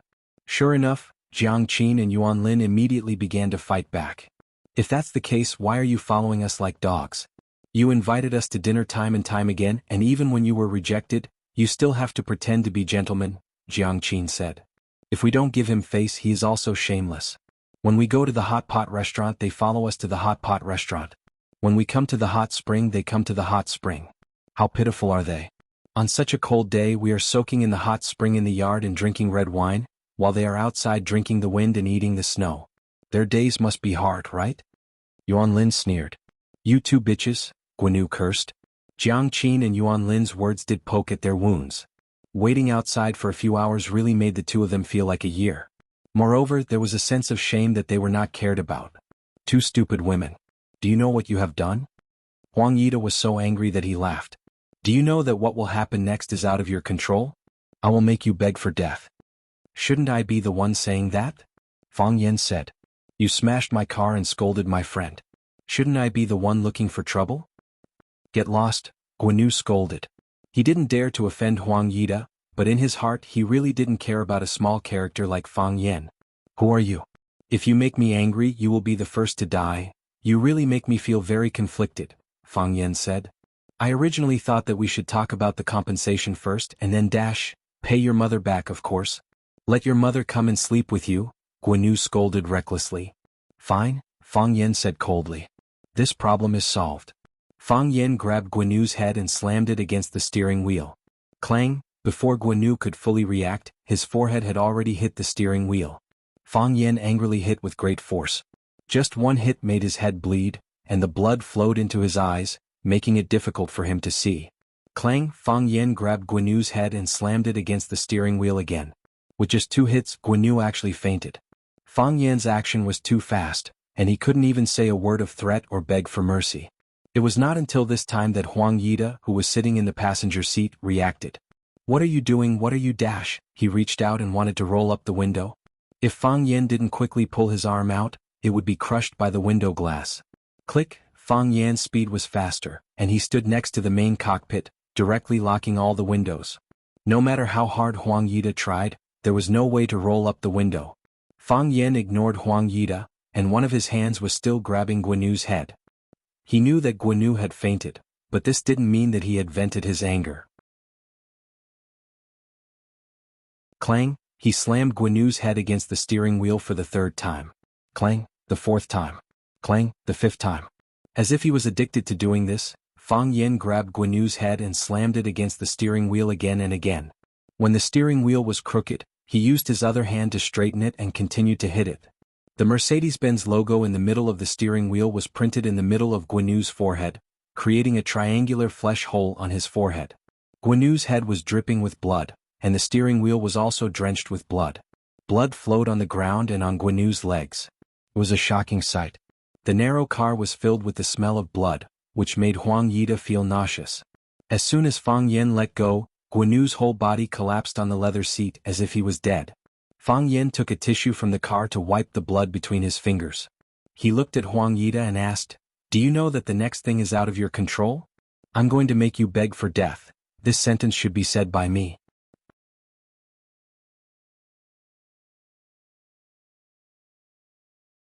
Chapter 350. When they were in Huaqing, Jiang Qin and Yuan Lin had seen the scene of Fang Yen beating up Brother Wolf, so they were still very calm at this time. Huang Yida didn't have such luck. He was really scared silly. Oh my god, is this guy trying to beat me to death? Guanu's head and face were covered with blood, and his chest and pants were also covered with blood. The blood splashed on his body and he did not dare to reach out to wipe it off. His head and the steering wheel made a cracking sound, and every time he hit it, the sound of bones breaking could be heard. He suspected that even if Guanu came back to life, his forehead and nose would probably collapse. If he did not go for plastic surgery, how could he fight in the entertainment industry in the future? Of course, the premise was that Guanu could still come back to life. He thought that Guanu was already dead. Guanu's encounter made Huang Yida completely calm down, and his legs kept trembling under the car. He knew in his heart that if Fang Yen could treat Guanu like this, then he had enough courage to treat himself like this. Huang Yida felt that he had to do something. He could not sit still and wait for death. "You'd better not touch me, my father is." "Don't tell me who your father is," said Fang Yen. "I'm not interested in knowing him." Fang Yen wiped the gap between his fingers with a tissue. He wiped very carefully. After wiping every finger clean, he put the blood-stained tissue in his pocket and said, "Can we talk about compensation now? Of course, if you have a different opinion, I can also beat you up first. I accept the negotiation." Huang Yida was relieved. As long as the problem could be solved with money, it was not a big problem. How much could his old car be worth? Even if he opened his mouth wide and bit it, how much could it be? As long as he walked out safe and sound today, there would be plenty of opportunities to get back at him in the future. He was very confident about this. "Get out of the car," said Fang Yen. In the past, if Fang Yen had used a commanding tone to order him to get out of the car, he would have rolled his eyes and called him an idiot. But with the visual impact of Guanu being beaten to death in front of him, he did not have any courage to resist. He opened the door and got out of the car, but he still didn't have the guts to walk up to Fang Yen. Fang Yen looked at Huang Yida, who was standing in the wind and shivering, and said, "Since you agreed to compensate, I won't bully you. You'll pay me what the car is worth, 10 million up front. If it's not enough, I'll ask you for more." Huang Yida stared at Fang Yen with wide eyes and said, 10 million? What kind of expression is that? It's like I'm deliberately tricking you. Fang Yen said with a displeased expression. Huang Yida felt so wrong that he was about to cry. He thought to himself, "You're not deliberately tricking me. You're already prepared to bury me." 10 million can buy a Bentley, 2 Ferraris, more than a dozen Mercedes-Benz and BMWs. Brother, if I'm not wrong, the car you drive is called Hongqi, right? Isn't that too much? Huang Yida said cautiously. Although he had already planned to solve the problem with money, he didn't think that he would be cheated so badly. "How about this? Your car is already old. I'll call to order a new car for you, a new BMW. You can pick up the car when you get back to the city and drive it home today. Do you think that's okay?" "BMW?" Fang Yen shook his head. "I also have a BMW at home, but I like this Hongqi." Huang Yida sneered in his heart. He thought to himself, "Will you die if you don't brag?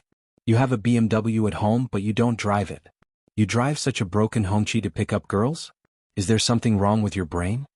Of course, Huang Yida didn't dare to say such words. He was afraid that Fang Yen would beat him, but he didn't have the confidence to beat Fang Yen. "Since you like Hongqi, then I'll buy you a Hongqi," Huang Yida said. "That's fine too," Fang Yen said. "I want the same Hongqi."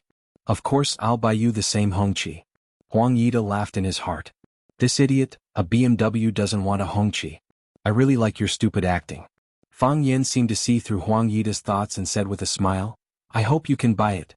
My Hongqi is the third-generation domestic Hongqi that I bought 56 years ago. It's called Victoria's Soaring Dragon. It's a car from decades ago. It's really an antique now." Huang Yida didn't respond. He took out his phone and began to search for this model of Hongqi. As long as this car was sold online, he didn't believe that he couldn't buy it. Soon the results appeared. He clicked on the link and his face became more and more ugly. The third-generation domestic Hongqi, which was the Victoria's Soaring Dragon, was priced at 570,000 yuan 56 years ago. Moreover, this price was the best one. The Victoria's Soaring Dragon only had one top-tier car. Of course, this price wasn't something difficult for Huang Yida to accept. After all, his annual New Year's money and the earnings from some of the stocks he invested were enough for him to pay the compensation. The problem was that 570,000 yuan was the price 56 years ago. According to the introduction on the internet, Victoria's Soaring Dragon was produced to celebrate the coming of Wuxia. Because the price of Victoria's Soaring Dragon was relatively expensive, and its appearance was too old, it wasn't accepted by the public. The sales of this car were pitifully low. Fang Yan's grandfather, Fang Huwei, was a martial artist. The rough edges and corners of Victoria's Soaring Dragon were just right for him, so he bought one as his own car. Later, the Hongqi factory really had no choice but to give all the remaining Victoria's Soaring Dragon to the retired old cadres behind the red wall as their travel cars. After the car was sent out, the leaders of the Hongqi factory were also relieved. As a result, during the National Day military parade, the country's #1 leader also chose to ride this special Hongqi car to participate in the parade and push this car to the world. For some reason, the Hongqi factory didn't reopen the production line of Victoria's Soaring Dragon. Therefore, the very few cars became antiques that some people collected. Now, the price of each Victoria's Soaring Dragon was between 6 million and 8 million. If the previous owner of the car had a special identity, then the price could be higher. In that case, the 10 million that Fang Yan offered was indeed a good price. After all, this type of car wasn't something that could be bought with money. What stupid thing did they do? Huang Yida completely became an idiot. He began to envy the unconscious Guanyu. At least he didn't have to worry about money now. Fang Yan looked at the change in Huang Yida's expression and said, "Now you know that my asking price isn't high, right? The car was just cut, it's not broken yet, can it still be driven after some repairs?" Huang Yida said. Bah. Fang Yan slapped Huang Yida's face and said with a sneer, "Do you want to say that since the car isn't completely broken anyway, why don't you just pay for the repair and let this matter go?" Huang Yida's face was burning with pain. He reached out and wiped it. There was blood on his palm. He knew that the corner of his mouth was cut by Fang Yan. His eyes became fierce, but his voice was still calm as he said, "I didn't expect this car to be so expensive. I don't have that much money in my card. How to raise money is your problem." Fang Yan said with a sneer. "My problem is to ask you for money. You also know that I'm just a student," Huang Yida said. "Such a large sum of money, I need the support of my family. Can I call my family?" Fang Yan squinted at Huang Yida and said, "Why? Are you ready to call for help?" "I didn't mean that." Huang Yida quickly denied. He was afraid that his thoughts would be misunderstood by Fang Yan. If this guy didn't care about anything and beat him up, then he would suffer a big loss. Thinking of Guanyu's miserable state, he felt his legs becoming weak. "I have more than 4 million in my card. I'll transfer all of this money to you and write you an IOU. After I sell the stocks in my hand, I'll give you the rest of the money. Do you think that's okay?" Fang Yan thought about it and said, "You did this voluntarily?" "Yes, I did this voluntarily." Huang Yida said. "I can write you an IOU and I can write the compensation reason on the IOU, then I'll believe you this time," Fang Yan said. Then he took out his bank card and handed it to Huang Yida. "I have a condition," Huang Yida said. "What condition?" Fang Yan asked. "I accept your compensation condition. You can't hit people. I can't promise you this," Fang Yan said. "What if you scold me after I accept your condition?" "I promise I won't scold you," Huang Yida said seriously. Is he an idiot? Will he scold people at this time? Fang Yan thought about it and said, "Okay. As long as you don't scold me, I won't hit you." Huang Yida opened his mobile bank account and entered Fang Yan's card number to transfer the money. After the transfer, Huang Yida got into the Mercedes-Benz and took out a pen and paper. He wrote a 5 million IOU and handed it to Fang Yan. Fang Yan took the IOU and checked it. Then he carefully stuffed it into his wallet. Fang Yan slapped Huang Yida's face. "Why did you hit people?" Huang Yida was shocked. "I just said that you can't hit people when I give you money." Clang! Fang Yan kicked Huang Yida's stomach again. His body flew out and hit the Mercedes-Benz behind him. "You scolded me." "I didn't scold," Huang Yida held his stomach. The pain made the muscles on his face twisted. "You scolded me," Fang Yan said and rushed toward Huang Yida again. "You scolded me in your heart."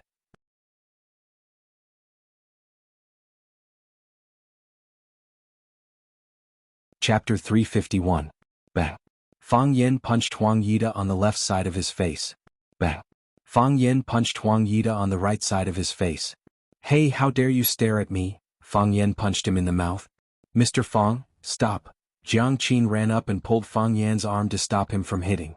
"Mr. Fang, Yuan Lin shouted Mr. Fang, and rushed up to hold Fang Yan's waist.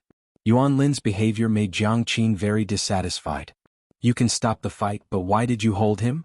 So, she reached out and held Fang Yan's arm in her warm arms, saying, Mr. Fang, you can't hit him anymore or he will die. Are you worried about him? Fang Yan asked with a smile. We are worried that you will kill him and have to bear the responsibility, Yuan Lin said. Then I won't hit him. Fang Yan was very satisfied with the girl's answer. Although he regarded them as children, he also hoped that he was the most handsome uncle in their eyes, or the big brother. Anyway, it's not satisfying. Fang Yan was really not satisfying. He tried very hard to control his strength to avoid accidentally killing him. He thought it would be better to go back and fight with Yi Rou or Bailey Lu. That kind of fight was a real fight. Fang Yan patted Huang Yida's face, motioning him to open his eyes and look at him. Huang Yida's eyes were covered with blood. He just opened his eyes, but he quickly closed them again, because the blood soaked into his eyes, which made him feel very uncomfortable. Do you dare to curse people casually in the future? Huang Yida had to curse again in his heart. You bastard son of a b****, when did I curse people casually? It's easy to blame someone, right? I'm more wrong than you, Fei. I know you will definitely take revenge and I don't care whether you will or not. Let me tell you, the people of Swallow Dock are not so easily bullied. Fang Yan waved his hand and said to Jiang Qin and Yuan Lin, let's go back. Jiang Qin and Yuan Lin looked sympathetically at Huang Yida, who was lying motionless on the front of the Mercedes-Benz, and then happily followed Fang Yan to the smashed classic car. It was as if his muscles were being torn apart. He felt like his body was falling apart. Many parts of his body were no longer listening to his brain. He tried his best to get up. Just as he used his elbow to push his body up, his strength was exhausted. Once again he lay on the roof of the car, gasping for breath. Senior brother? A voice suddenly rang in his ears. Huang Yida was shocked and jumped down from the front of the car. Seeing Guanu standing next to him with blood all over his face, he asked in a trembling voice, Are you a human or a ghost? Senior brother, it's me, Guanu. Guanu felt a little itchy on his nose. He reached out to wipe it and 5 bright red fingerprints appeared on his face. Huang Yida took several steps back and shouted, Guanu, are you okay? Senior brother, I can't swallow this. Guanu said with red eyes. Although his mind was much more mature than children of this age, he was still a teenager after all. Being bullied like this, he felt so wrong that his tears were about to come out. Seeing Guanu's expression, Huang Yida was relieved and said in a hoarse voice, I can't swallow this either. He took my money and he has to spit it out for me. Spit it out 10 times, 100 times. He hit my people and he has to pay it back, 10 times, 100 times. This time I want his life. Senior brother, should we call the police? Call the police? Calling the police is too easy on them. Senior brother, what can you do? After listening to Huang Yida's words, Guanu regarded him as his backbone and asked eagerly. He is too strong and we are not his opponent at all? They had not associated Fang Yan with the legendary martial arts master. How could there be so many martial arts masters in the world? When Fang Yan grabbed Guanu's head, Guanu also tried to resist, but he did not succeed, so Guanu subconsciously felt that Fang Yan was stronger than him. Can strength be used as food? Huang Yida sneered. No matter how good his martial arts is, he is afraid of a machete. If he dares to hit me, I will let his whole family suffer. Swallow Dock. Swallow Dock, what is his name? Fang Yan. Guanu said. Seems to be the name. What kind of place is Swallow Dock? Call and ask and you will know. Huang Yida said. He searched for a while but there was no phone in his pocket. Maybe the phone fell to the ground when he was beaten. So he searched on the ground and finally found the phone in the snow. The screen was soaked with snow. Huang Yida wiped the phone on his body and it could still be used. He checked in the phone book and finally chose a person called Old San to be his revenge partner this time. The phone was dialed and it was quickly picked up. A laughing voice came from the phone and said, Young Master Huang, I haven't found a brother to drink with for a long time. Where have you been recently? Huang Yida was not joking with Old San. He was not in the mood. He said in a deep voice, Third brother, your brother was bullied.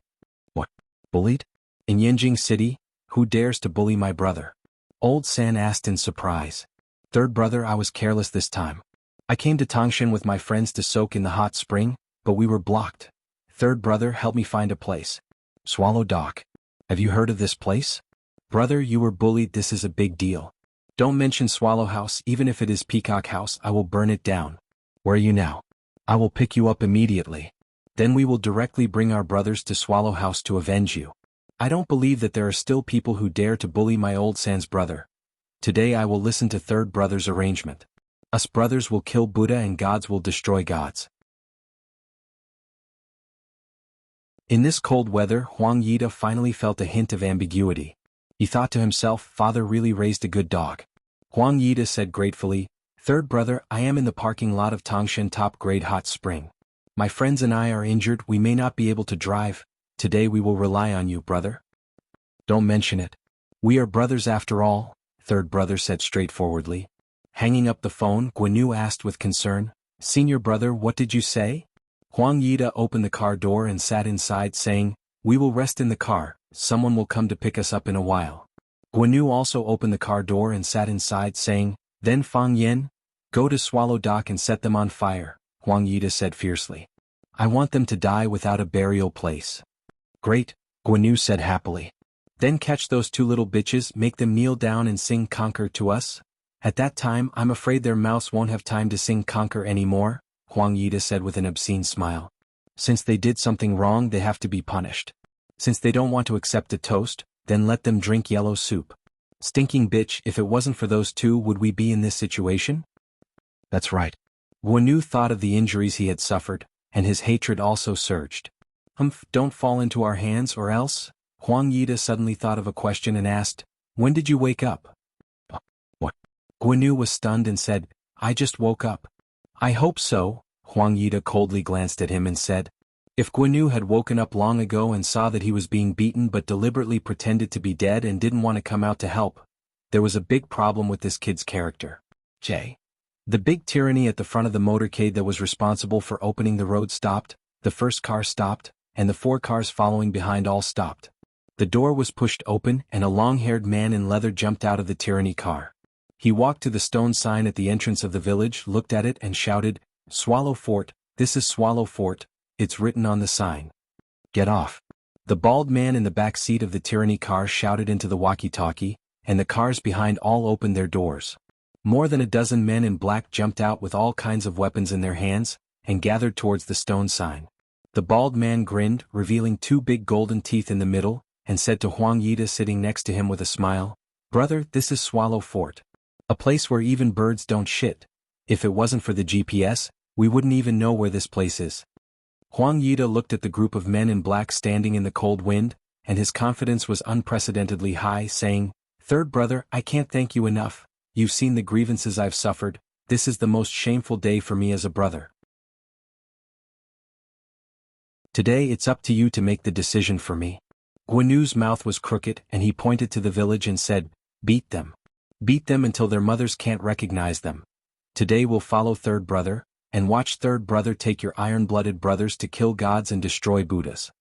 Third brother took out a cigarette from his pocket, lit it, and after spitting out a mouthful of smoke he said lightly, it's a piece of cake.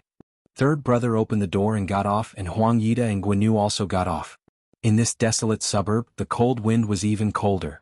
Huang Yida and Guanyu were both seriously injured, so the coldness reached their bones. Third brother swept his gaze over his brothers in a dignified manner and shouted, let's end this quickly. Brothers, you haven't eaten yet. When we get back, third brother will treat you to a hot pot, big meat and good wine. Huang Yida also shouted and said, everyone has a red packet of 10,000 yuan. Ow, the black-robed men shouted excitedly.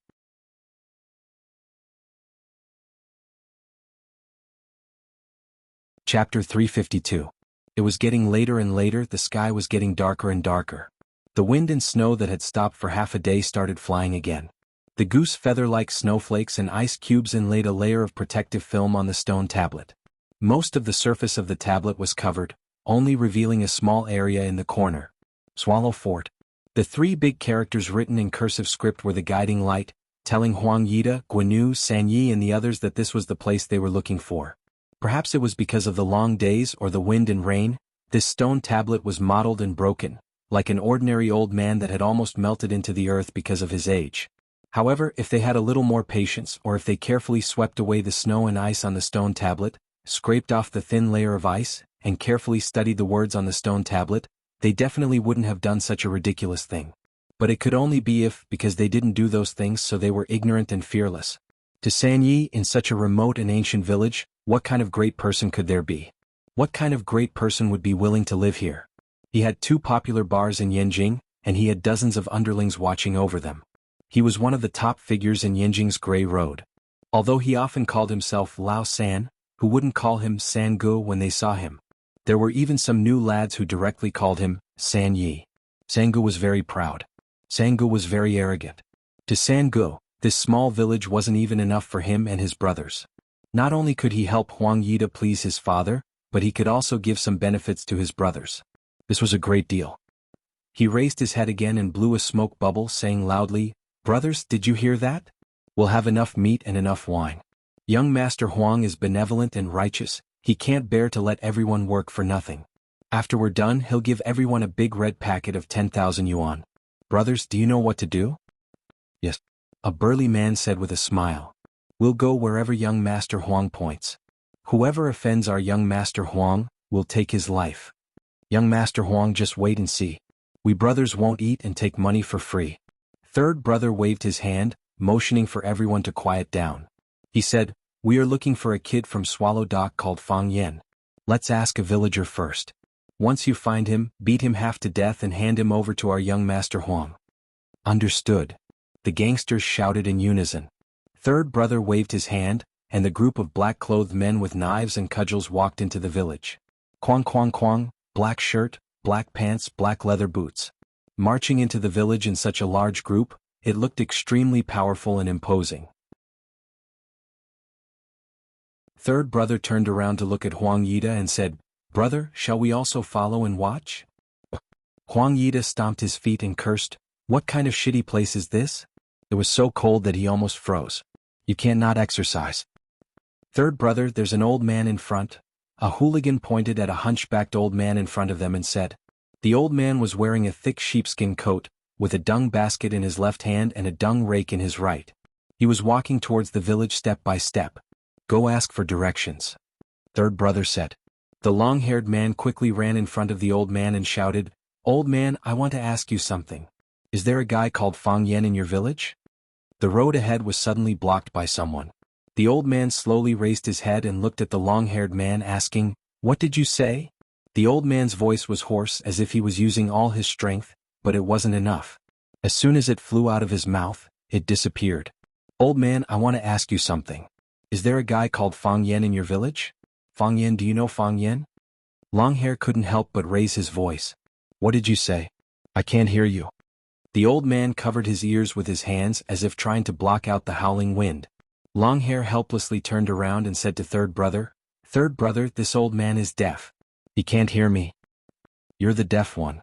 The old man's face was full of anger as he scolded. "Ha ha!" The surrounding black-clothed men all burst into laughter. Seeing Longhair being called deaf by an old man, they thought it was quite funny. Longhair was both embarrassed and angry. He pointed at the old man and scolded, "Old man, are you King messing with me? You can't hear me when I ask you a question, but you can hear me clearly when I call you deaf. Are you deaf or not?" "Some words can be heard and some words can't," the old man said aloud. "If you can't hear, then don't let it in. Don't dirty your ears." "Old man, who are you saying can't be heard?" Longhair reached out to grab the old man's leather jacket. "Do you believe that I can't kill you with one punch?" "You can't kill me with one punch," the old man said. He didn't retreat, but his body trembled a little. Yes, it was just a slight tremble, and Longhair's hand that was about to grab his jacket missed. Longhair was a little surprised, thinking that it was because of his carelessness. Seeing the mocking gazes of his brothers, he became even angrier and slapped the old man's head.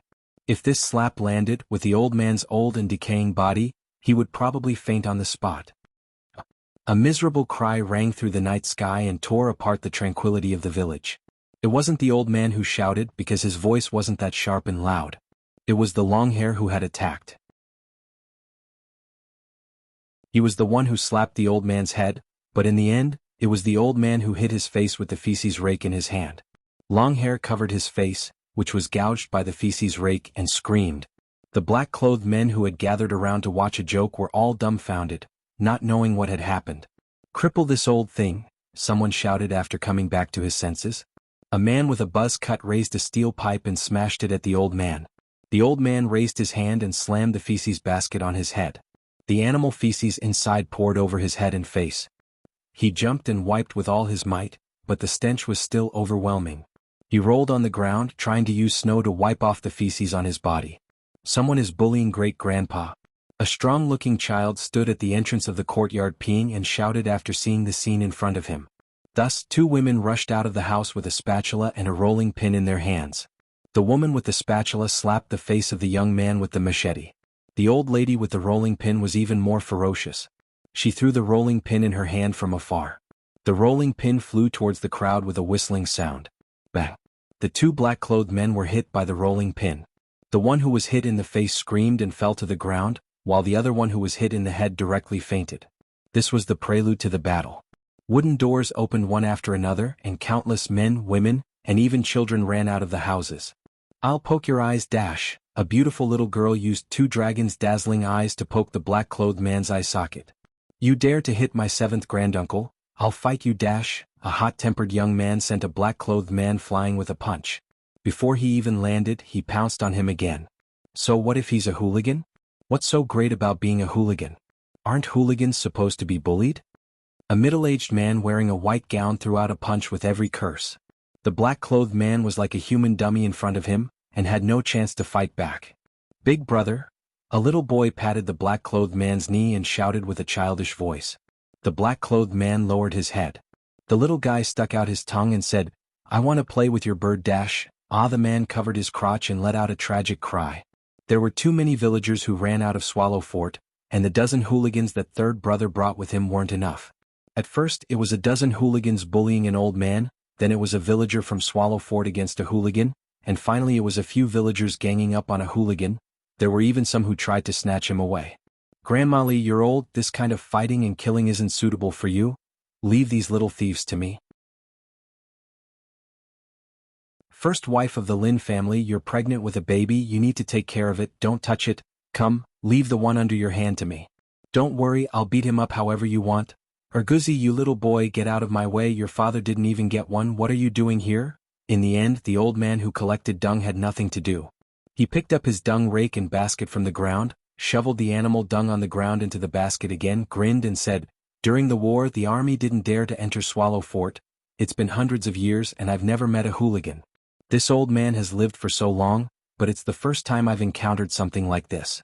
Fresh." Huang Yida and Guinu were dumbfounded. It shouldn't be like this, the plot shouldn't be like this. They brought hooligans, super thugs who lived on the edge of a knife, took people's money to eliminate disasters. This was just a small village that was hard to find on the map, and there was a huge disparity in strength between the two sides. How did it become like this? They hadn't even seen Fang Yan, and the thugs they brought were all killed. How could they take revenge? How could they get back the check and get justice? Huang Yida was upset and uncomfortable, and Guinu had already cried out of grievance.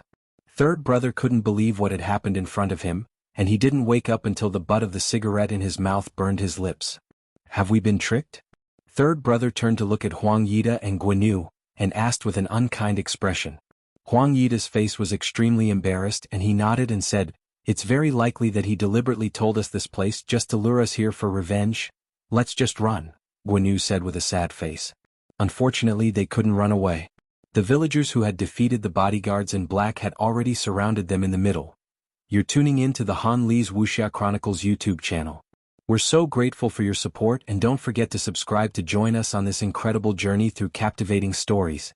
Your generosity through donations truly makes a world of difference, as it's the primary source of revenue that allows me to expand and enhance this channel for you. Thank you from the bottom of my heart for being a part of this adventure.